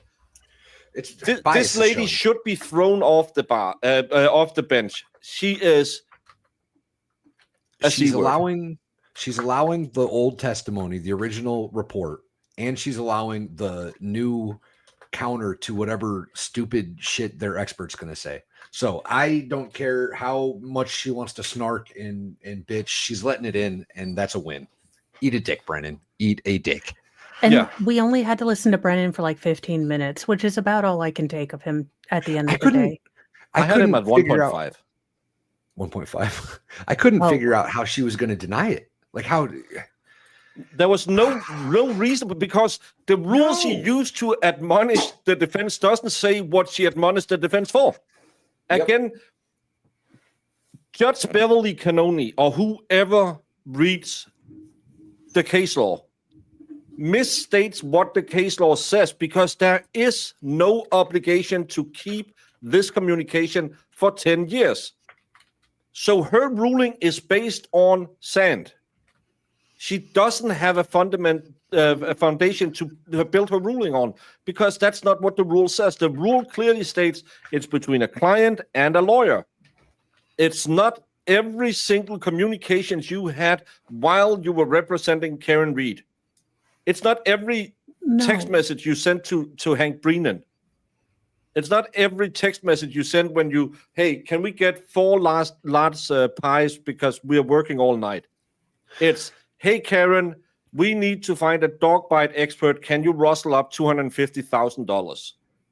She wanted to kick them out. She wanted to keep them from testifying, but she couldn't come up with a reason to do it. So she was still salty that that the DOJ hired for an investigation 2 years ago, 3 years ago, didn't hold on to the records, but couldn't find a way for that to matter in this case, because it had nothing to do with Karen Reed. It had nothing to do with Karen Reed's lawyers. She's what professional people call, see you next Tuesday. I'm just glad it's in. Now Arca, and hopefully they get to talk about every aspect of their investigation, including the fact that the DOJ hired them, because Bev just said they can talk about everything that they talked about up until yesterday. I don't know if she realized that or if I'm making a leap. Either way, there's no reason for them not to be able to mention it anymore. It's no longer I guess. No, this is where we stand now. He will file a new motion. Of course he will. Said this is where we stand now. He will find some weird rule from 1802 and try and kick them out. Of course he will. I don't mind. I don't mind that Arca comes in. I welcome them because my expert will rule and show them that we are so much better. But I just don't want them to do the rebuttal of my expert because they didn't turn over the evidence. Oh, now I want to kick everything out, even though he testified yesterday, not not a letter, not a number, not a comma, not a period has been changed since before the defense even knew they were on the case. They will testify exactly the same way if the defense had called them or the Commonwealth had called them. He testified to that yesterday, and still this absolute douche canoe of a man will try and pretend that they changed everything. Which one looks more like Jen asking for a friend, need professional appearance? The frown. That's what I thought. Frown. Yeah, the frown. Yeah. All right. I just wanted to have, a mushroom representation of the current witness now. And that was so frustrating for no goddamn reason. Yes. Do you all have filler for your face over there? Yeah, that's called food. Do I need filler in my face? Restless Mom, now you make me self-conscious. I think the last thing you need in your face is filler, bro. I think you're doing just fine on the filler. I don't know if you have any ideas to make it look like I've slept since I had children. That would be awesome.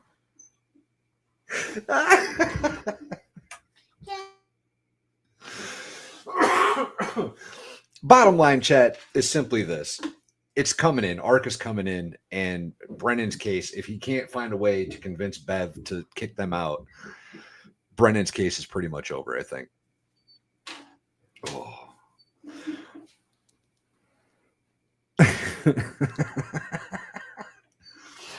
Yeah.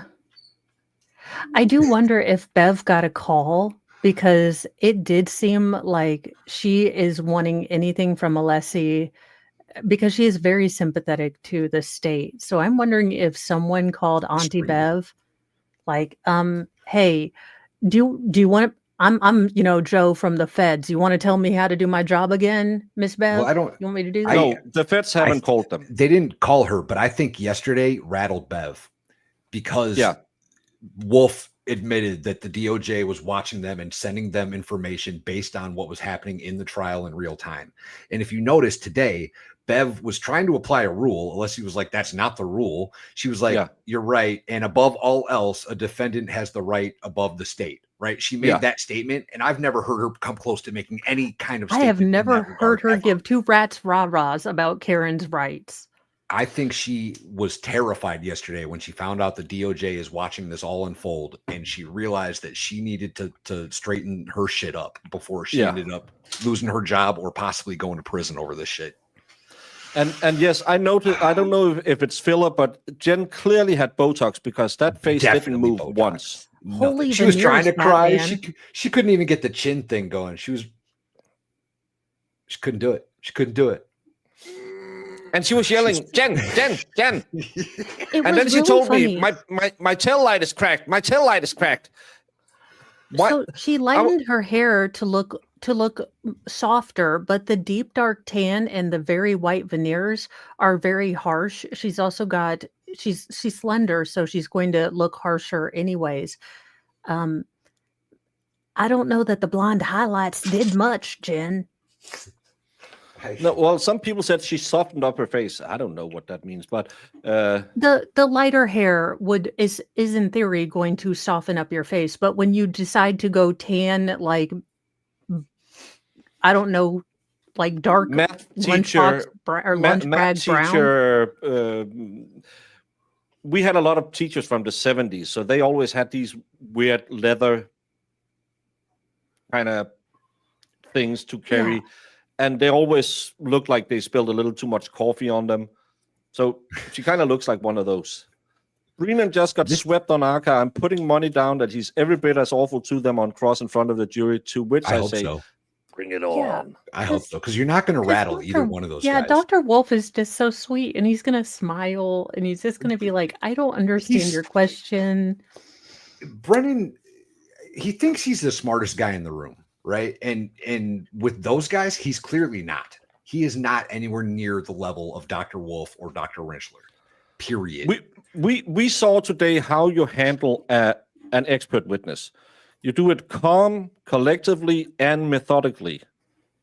But Brennan is as AJ was last year. I'm gonna yell at you and get gotcha moments. And it's okay for some witness, but not expert witnesses. Expert witnesses, you have to dismantle every single piece of their evidence. He was great today. Great. Yeah. He is way better than AJ at handling experts, because experts is not... Jen needs to be punched in the face repeatedly, metaphorically. So she can blow up and show who she really is. Brennan only wants Dr. Wolf excluded because he's absolutely jealous on the jawline. Who's not? And the that dimple. Handsome devil with those dimples. Dang. Yeah, I'm not saying I'm going to swing for that team, but I'll take a step at bat. Samesies. Baker twinsies. Baker might pitch hit one time. You know, he might. I know it's unlikely, but it would be satisfying to see Bev censured. A feel-good possibility, even if remote. It would be. That would be amazing. Yeah. Can we just make her cut her bangs? I don't know that she's really done anything yet to get censured, but she's pushing it. She's up there. She's at the line. Had she not let the ARCA guys testify, I think she probably could have. Yeah, I do think that I think you are absolutely right, Valhalla. I think that realizing that the Department of Justice is still closely watching this case really reminded people to be on their P's and Q's. Now, Brennan, not being the smartest man in the room, doesn't realize that. So he continues to attack the DOJ like, it's not our fault they were under classification. That's the defense's fault. It's their bad. Not a good plan, Brennan. Not a good plan. Yeah, she needs it. But tomorrow, if I'm understanding correct, will be half a day because Aiden will be in court 2 and Karen's team might need to go there, as far as I understand. But again, I don't think there's... Maybe my my wonderful mods have found a timeline. It's amazing to me that Special Prosecutor Brennan, who has nothing to do with the prosecution team, generally speaking, in this county, is also involved in the prosecution of Turtle Boy's case. I find that so bizarre, almost like it shouldn't be happening. Yeah. Well, Yeah. you would think that if you brought in a special person to be in charge of only this case to kind of preclude looking like you have any involvement in it, he wouldn't be involved in another case that is deeply entwined in this case that also makes you look like incredibly, corrupt douchey McDouchebags. But I've only watched Super Troopers like 100 times, so I'm not a copologist. She really changed her looks a lot. Yeah, Do she you think lightened it's- the hair. Well, do you think that it's cosmetic, or do you think No, it's because the face is the same. stress? It's just the hair that she parts it a different way, and it's lighter, and she's not in a black because she looks kind of like an evil woman in the old one. She still have the same weird look in her eyes, but she lightened up her eye makeup so she doesn't look as mean. She blonded her hair. Her face is thinned out. She's wearing a lot more. She's wearing a lot more contour, and it does look harsher. It looks harsher because she has lightened her hair. So while that might have been a tone that she could get away with as a brunette, she's still putting on her makeup like she's darker skinned. She has darker lost hair. weight, you guys. I think she looks thinner. I think that her face structure, her cheekbones are popping out more. I think it's the contour because she was already skinny to begin with, but it also changes a lot that she has the light shirt on, and look at the big old cross she put on, kind of like her daughter. I like boob cross. I think boob cross is great. Hey, if I'd like to be there, Jesus would too. I can't help it. This is all I see now. Ever since we pointed it out earlier, all I see is William Dafoe in drag. That's all I see, y'all. Thank you so much, T-Rex Trucking. And maybe Bev will show up tomorrow if it's a half day, because that wig is not comfy. You should see how fast she yanks that wig off after the stream ends. It's gone, y'all. I love that people are saying, yeah, she looks skinnier, she looks fatter. I think she looks skinnier. I think she looks I just think she looks less evil because she had a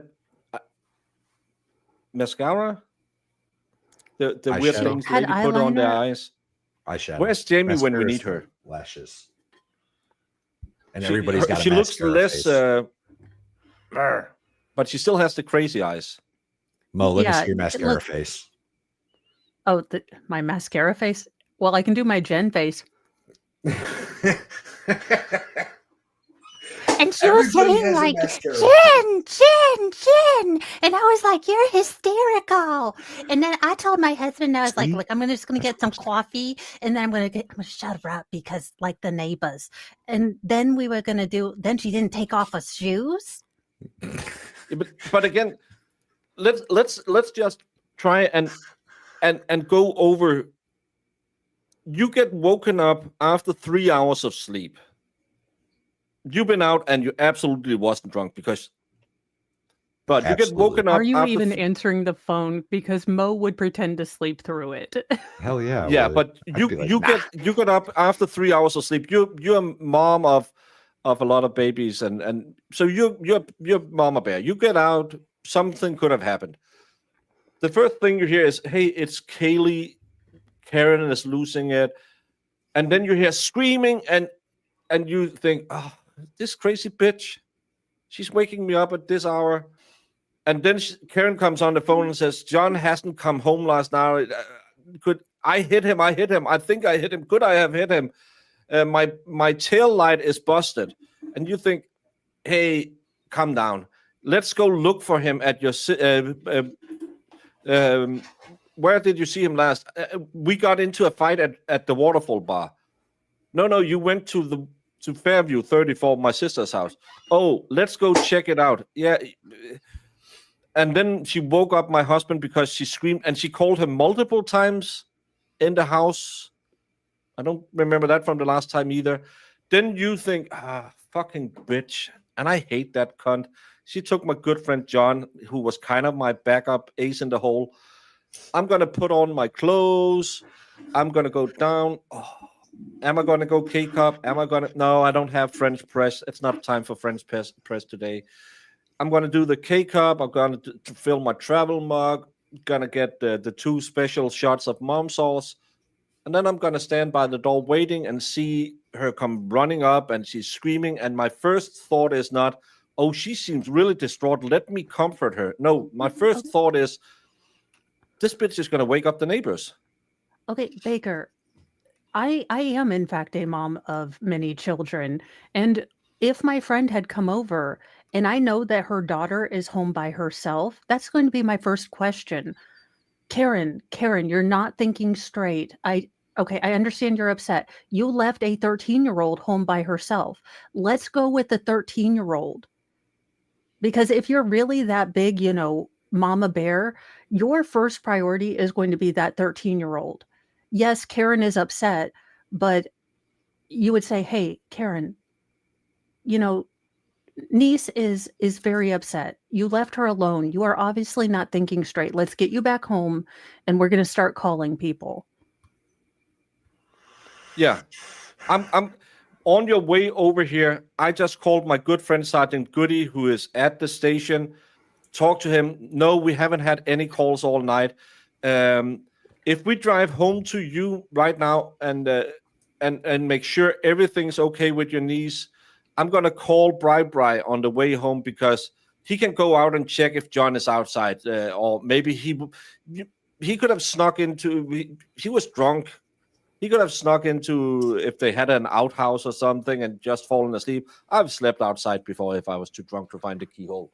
And I've been too drunk and accidentally slept outside before. Yeah, and more than once. Yeah, no, the 13-year-old hadn't been home alone all night, because they did come home. Or Karen was home sleeping at the house. Yeah. But no, your first thought isn't, hey, let's try and figure this out. It's, oh, this annoying kill. I can say it in Danish. This annoying killing is gonna wake up all of my neighbors. Killing? So nice. That's the B word in Danish. I don't think YouTube will pick it up. So let me shut. This is awesome. I'm gonna start saying that all the time. Yeah, kind of like when Danny T found out Lord is shield. But let me shut her up so she doesn't wake the neighbors. And then you see a plow, and then Carrie come. Carrie never mentioned she drove behind a plow. And Carrie is then shown the tail light and sees the tail light because they are sitting in the car. And that's when she noticed it cracked. You have been told 3 times or something on the phone already that it's cracked. Then you go to Fairview 34. You sneak around the house first, and the last place you look is at the niece. You don't go up there and say, hey, check the house. I'm going to mama bear this niece that I really love, who I have been a part of her life ever since her mom passed away. She needs loving now. Hey, everyone, if you go to Coco's house, I'm going to call her. Brian's going to meet you out front. Everything will be okay. Calm down. I'll be here making sure nothing happens here. No, your first thought is, let's take my shoes off because John didn't like to have dirty floors. Again, if you just think about it and try to be a normal human being, can someone tell me how it makes sense, this story? Oh, also, does anyone in chat know MS? Is MS affected? I'm going with my sphere. Is MS affected by increased emotions? Any sort of emotional upheaval? Okay, I didn't know. I know for me, this could have definitely have caused me to go into a flare. So I try not to get too Twitter-pated about stuff. Stress might influence like the effects at the moment, I guess. Like if you're super stressed out, it might be a rough day, but it's a neurological disorder where like the some membrane connector in your brain starts to myelin sheath over time.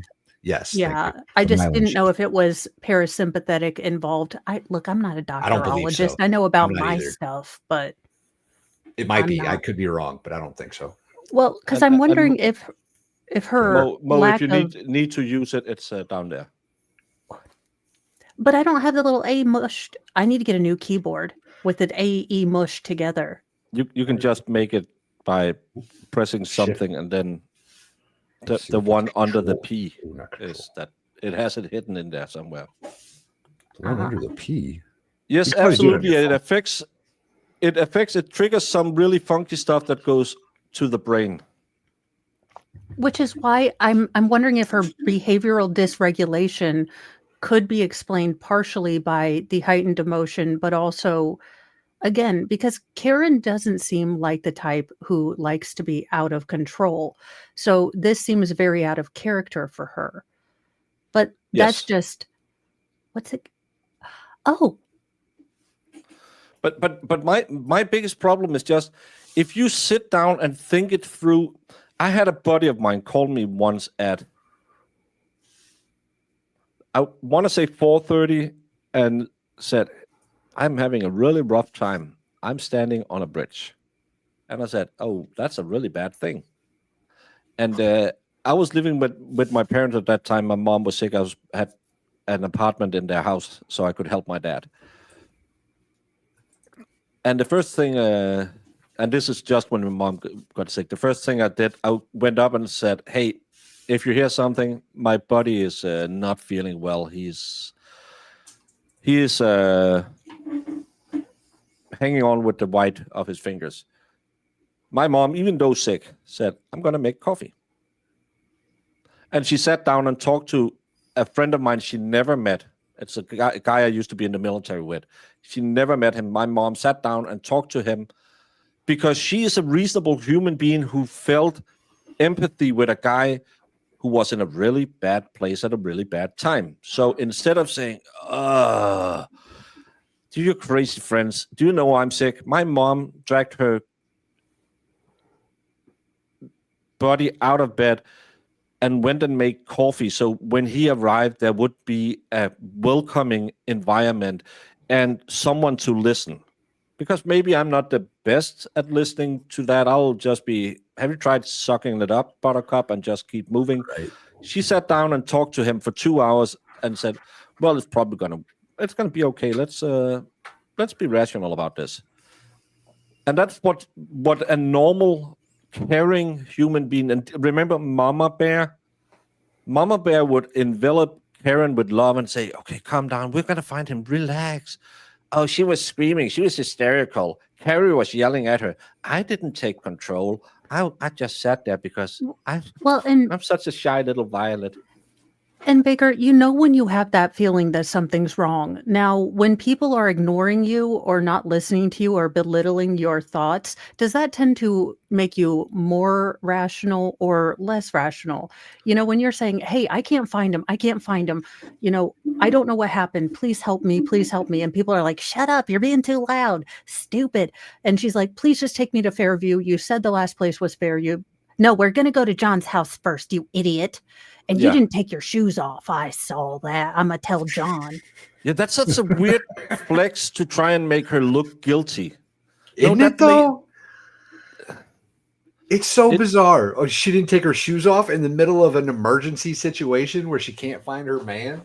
Doesn't seem all that odd to me, right? Like sometimes if I forget my wallet on the table, I won't take my shoes off. You know what I mean? Yeah. Shit. I'm in a hurry. How did they expect her to act calm, cool, and collected? Because I would have been freaking out just like her had it been my boyfriend. Yeah, that's what every normal person would have done. Also, it must be really common in...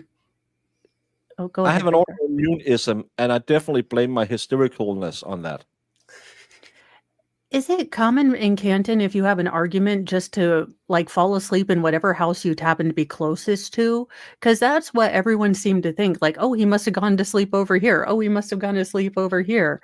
Like, is that just a normal thing? Like, if in Canton and you are drunk, you are allowed to go into anyone's home to sleep it off? Yeah, and he might have gotten into a fight with Tom Beatty, apparently. Yeah. But he might have slept there. So what... Is it, hey, buddy, remember you and I, we don't like each other. Can I borrow the couch? He got into a fight with Tom Beatty? That's No, what I she. think- That's what she mentioned. She said he I could think have gotten Jen into a fight meant- with Tom Beatty. That Karen and him had gotten into a fight, so he'd gone over to That's- John Beatty's house. Yeah, yeah, That's yeah. what I They took it got as, into a but I fight. could be She was wrong. talking. No, Mo's right. Mo's right. Now I know what you're talking about. Yeah, she was saying that Karen and John got into a fight, so he might have gone to Tom Beatty's. Okay, I thought, But there's he no said- way that Karen there's no way that Jen would have seen them getting into a fight though. Right? They were all lovey-dovey at the bar. They all were coming to the Albert's house. They get there, then nobody answers the phone, so she just assumes they got into a fight. Why would she assume they got into a fight? There was nothing leading up to that point in time that would have indicated that they were arguing even. No, it's there's nothing there. What's happening is she's matching her story to the evidence that's as it unfolds. And it's been happening this way for more than 2 years now. Every time that she testifies, it changes because it has to change in order for her family to not be in trouble. And I wonder if the defense is going to talk about Karen being on a new medication. Again, that could also limit impulse control. The neurological medications that take care of pretty heavy duty issues have a lot of side effects. It's again, it's just no way people will act in that way. Oh, and no, that's not what I want to do. I guess I can close my poll now. Jen's off the stand. Yeah, I just closed mine because I forgot to. My poll question reads: will Jen lie through her horse teeth? A resounding 100% yes. 100% yes. Good job. Good job. I was on Court TV earlier, and people were saying, "Oh, how well is it going?" And it was like 80% thought the Commonwealth was doing really bad. They are doing really bad. Yeah. I just found this one. This is the dash cam from the first responding officer, and they're talking about it's impossible to drive. It was white out. No, it wasn't. It's. You know what I find interesting is you can see the cars. You can see the cars on the other side of the street. You can see the front door with the light on. You can see what appears to be a trailer in that driveway. Might be a garage door. I think that's a garage door. But you can see all this perfectly fine. Yeah. I can see all the way to the house from inside of this shitty ass cop car dash cam. But then you have this where the light is on, so it'll of course. But look at the right camera. This is look how at the Albert's house. This is ridiculous. This is what they claim is John was here covered in snow. But where the fucking snow in the rest of the picture? It's higher than the curb. How tall is a curb? Like 3 inches, 4 inches?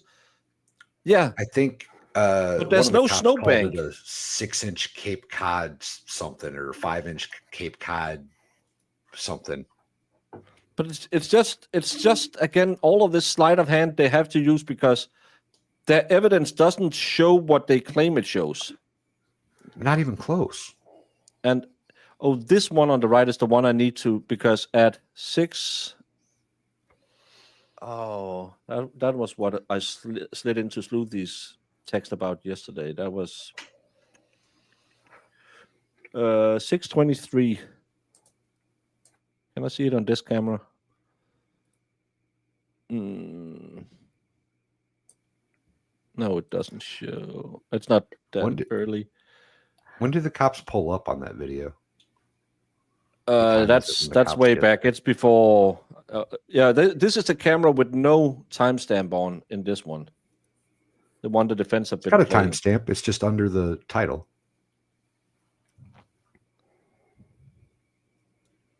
Oh.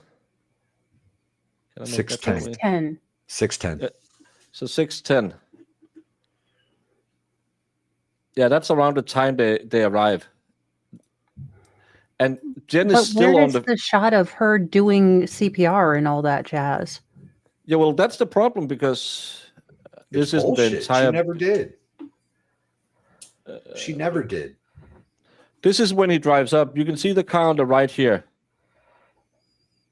And she should be over there now doing CPR. Does she come out somewhere or is she over there? I see one person. It's because this has a really bad windshield wiper, so it's hard to get a clear picture. But you have one person here, you have one person here as far as I can see.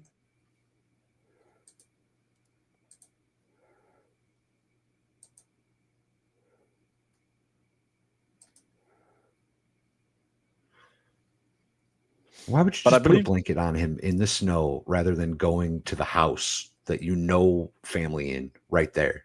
Get him into Yeah, the and get warm Brian house. to help you, who's a trained No EMT shit. and who could possibly carry him in there. No shit. Between Brian and weirdest- Brian Jr., they could have definitely carried him in the house. Yeah. The weirdest bit of unnecessary testimony from Jen today was Karen trying to lay on top of John's skin-to-skin contact. Just seems weird to me. Like, you all said there's a house right there where you all know the people who live there. Where you all know, yeah, why didn't you go there and get Bri to come out and help you? At least get some real blankets. It's baby blankets. It's not going to help. Go get Brian. Go get some thick covers, and go get help. No, I don't need to do it. I don't need to do it. So If you tell a lie enough times, it becomes the truth, Baker. the dash cam proves it wasn't a whiteout. The wipers were on, bloody intermittent, and we could see at least 3 or 4 lampposts ahead outside of the road. Yeah, if you go back and watch it, it's what I'm saying. Our cameras, if we put light on out in front of them, I have a pretty good camera, but the first camera I ever used was like a 512 or whatever.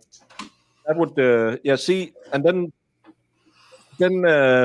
add something crossing that light, it'll just blur the screen. I can do you one better. Oh, get in the hole. Get in the hole. That's what she said. It's your home. I just think that one of the signs that Jennifer McCabe is lying is that she's giving all of this extra unnecessary detail when answering questions. And that's the big problem. She wants to tell a story that can come ahead of all the stuff that she knows are coming. But they have been prepping her. We know this. They met to talk about her testimony with Carrie. They have done the same with Jen as well. And if this is a prep Jen McCabe, yeah. I don't know how well it is. Valhalla, can you turn down your the resolution on your camera? Can you get it to stream in like 512? 360 or 480. Oh, give me 480. Ooh. There's some 480 for you. Yeah, try moving around. If we get the little, I like to move police it, siren, move it. I like the to little move police it. siren move over it. here too. See if I can get this turned up a little bit. Maybe turn off the light a little bit. And then add that the light is shining on snow at the same time. It'll totally change how you see things. So that's why it looks worse than it is. That's the part that kills me. I don't know how many of you guys are actually experienced with snow, but Yeah, light that's reflects not off of anything. snow amazingly well. It is never pitch black dark when it's snowing. Never. No. That's too bright. Note this time she mentions nothing about texting multiple times. Each time she saw Karen's car, she added the last time to sound believable, and now nothing because she knows Karen had already gone. She noticed it 3 times. At the mailbox, at the in front of the door, and at the end of the house. So, yeah. Oh, it changes in the stream. Okay, so the camera actually looks still the same for me. I'm all the way down in 380 right now. I was like, it doesn't look any different, but it does look different on YouTube. Yeah. It's because It you looks like you have a filter. Yeah, a blurry filter. Well, I mean, that's how I assume filters work. They just blur you out a little, right? Most of the time. The problem is you will begin seeing ghosting Oh, because the camera can't follow. It lowers the signal input, so it's just don't worry about it.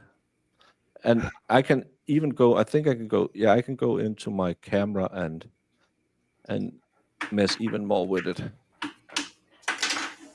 and thank you, Slinky, for making this bearable. Well, thank you guys for hanging out with us and making it bearable for us. I wish I could say that I wouldn't be writing notes and following this like obsessively if I didn't stream, but that would be a lie. But that Now would be a lie.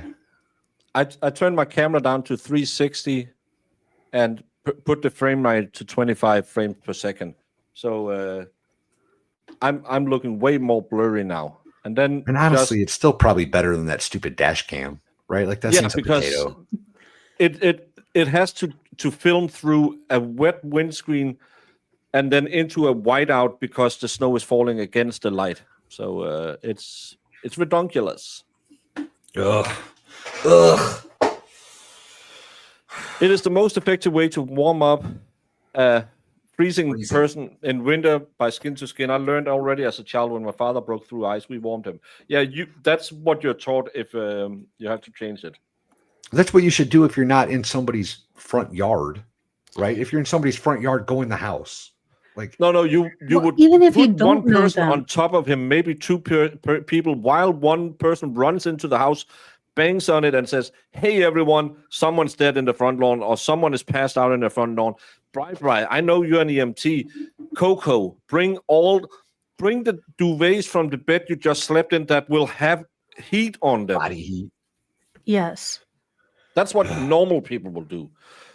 Well, even if you didn't know the people in the house, hey, go bang on that door until someone answers. We need to get him into warmth. Go bang on some neighbor's door and get some red Solo cups to keep evidence, but don't go to the cop's house that we all know. The John O'Keefe's niece was home alone with a friend during part of the evening while John and Karen was out drinking. Yes, apparently that was something that happened quite often. They're how old were they though? They're old enough. Yeah, there's Just a difference 13. between having an older friend babysit your child and then noticing that your friend is making such incredibly bad choices that she leaves a 13-year-old in a snowstorm, while she's not really able to drive very well, after she's woken the daughter up or the niece up at 5 a.m., 4 a.m., screaming hysterically. There's a lot of different factors between what might be a regular Friday like babysitter night and what happened that morning, at least in my opinion. Bye, Amanda. Niece was 13, and there was two of them, right? Because Maddie was over there too, or I guess I shouldn't say the name. My bad. But the other girl was over there. Whoever the hell's girl it was, I can't remember the guy's name now. I don't know. My brain's like, you finally understood cell phones. I am done now.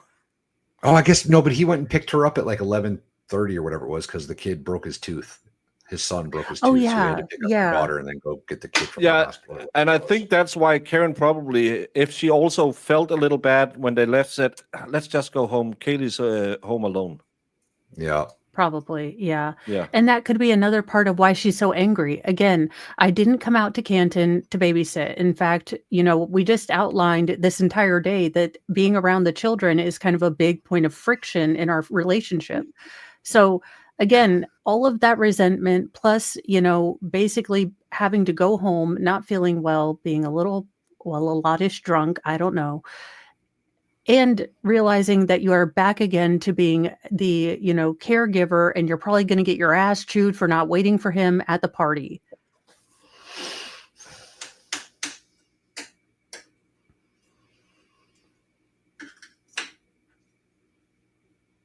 And I still want a Baconator. Dang it. Dang it, Valhalla. I don't like the versions you can get in Denmark. That's it. They're awesome. They are awesome. And then I'm full for like an entire day. I don't know how people can eat that and like other meals. Oh, But dude, I'll eat that, and then either I'll get a medium French fry, I'll get a Baconator. I've got the free keychain for Frosty, the little tiny Frosty they give you, and you get cool. either 10 or 20 spicy nuggets. Eat that for lunch. I'm set for the day. I don't have to eat anything else all day. I'm good. No, And I I'm feel the like one a who don't need python more filler. digesting and having to sleep. And I'm eating vegetables, pasta, and a little bit of meat for dinner because I'll have you know, for the first time in my life, I ate a salad for dinner last night. You are. It I don't mind. It had I like half a with the- package of bacon, 2 mushrooms, 2 chicken thighs, cheddar cheese, croutons, and ranch dressing on it. But it was a salad, by God. Oh, Valhalla, before you are we leave. braver than I am. Can I ask a question?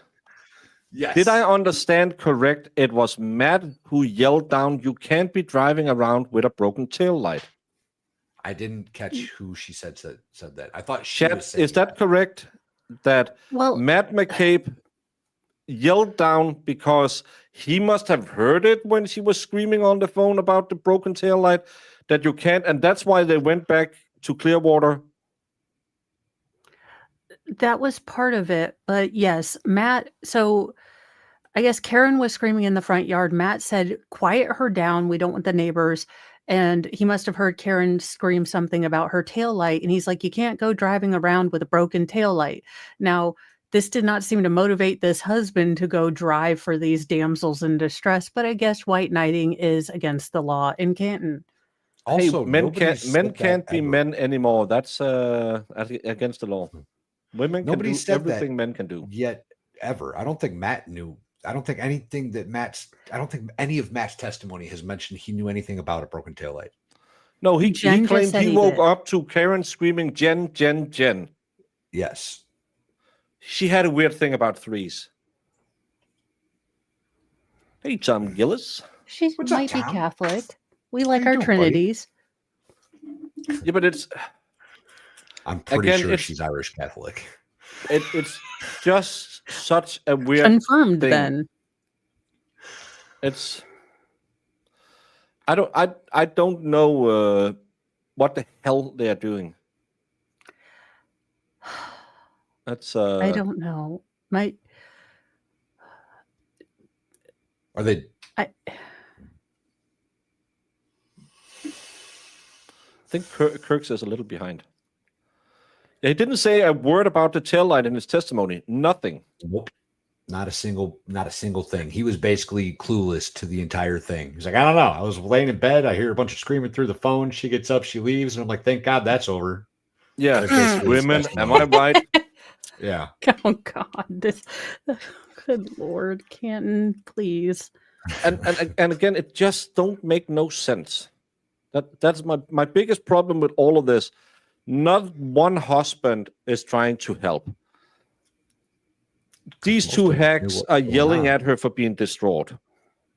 Let's leave a 13-year-old home alone when there's 2 people already.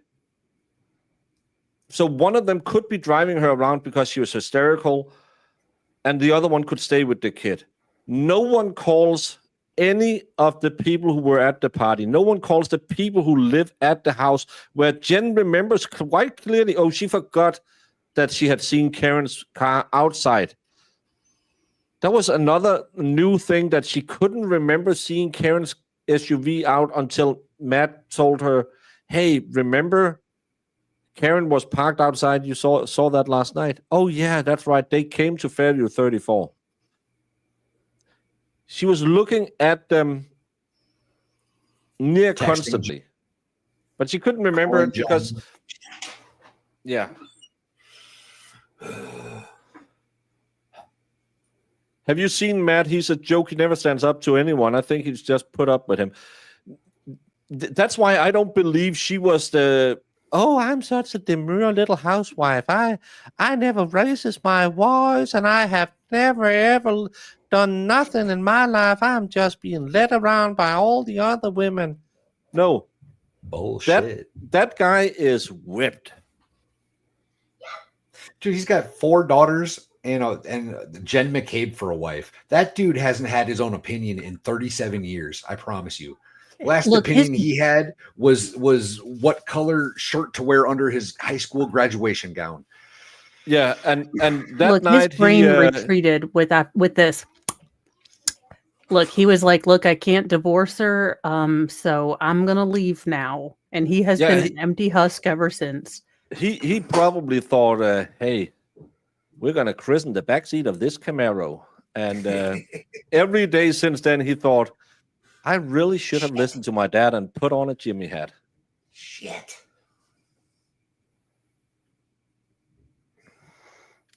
If I fall out precipitously, we are getting another thunderstorm. No, because we're going to end it now. And I still don't know if it's half a day tomorrow. I think it's half a day, but I'm going to send up 2 streams in case. I hope it's half a day because Thursday I have to go driving early in the morning. Baker, you would be so proud of me. Yesterday, I got your links and I set everything up like the night before. And I was just like, I am an adult. I am doing just like Baker. I was so proud of me. And you didn't even notice that I had put it for the wrong time. Jamie told me I had to go pee at 2 a.m. and then I heard a ping. It was Jamie. Look, like, I was so excited with myself for being on top of things. I was paying no attention. I didn't set it up till about 2 a.m. this morning. Everyone, thank you all so much for coming here and making this bearable. Tomorrow will be more Jen, and it'll be more Ross with the wheel of. I'm not even sure we're going to make it to Cross tomorrow because if it's already ending at noon, she's talking still still about day? Maybe not. Yeah, but everyone has to do their homework tonight. You have to find the original testimony she gave to the police, the grand jury testimony she gave, the testimony from the last trial, and the testimony she's giving this trial, and you have to find 200 discrepancies. That'd be and we will be having a pop quiz tomorrow.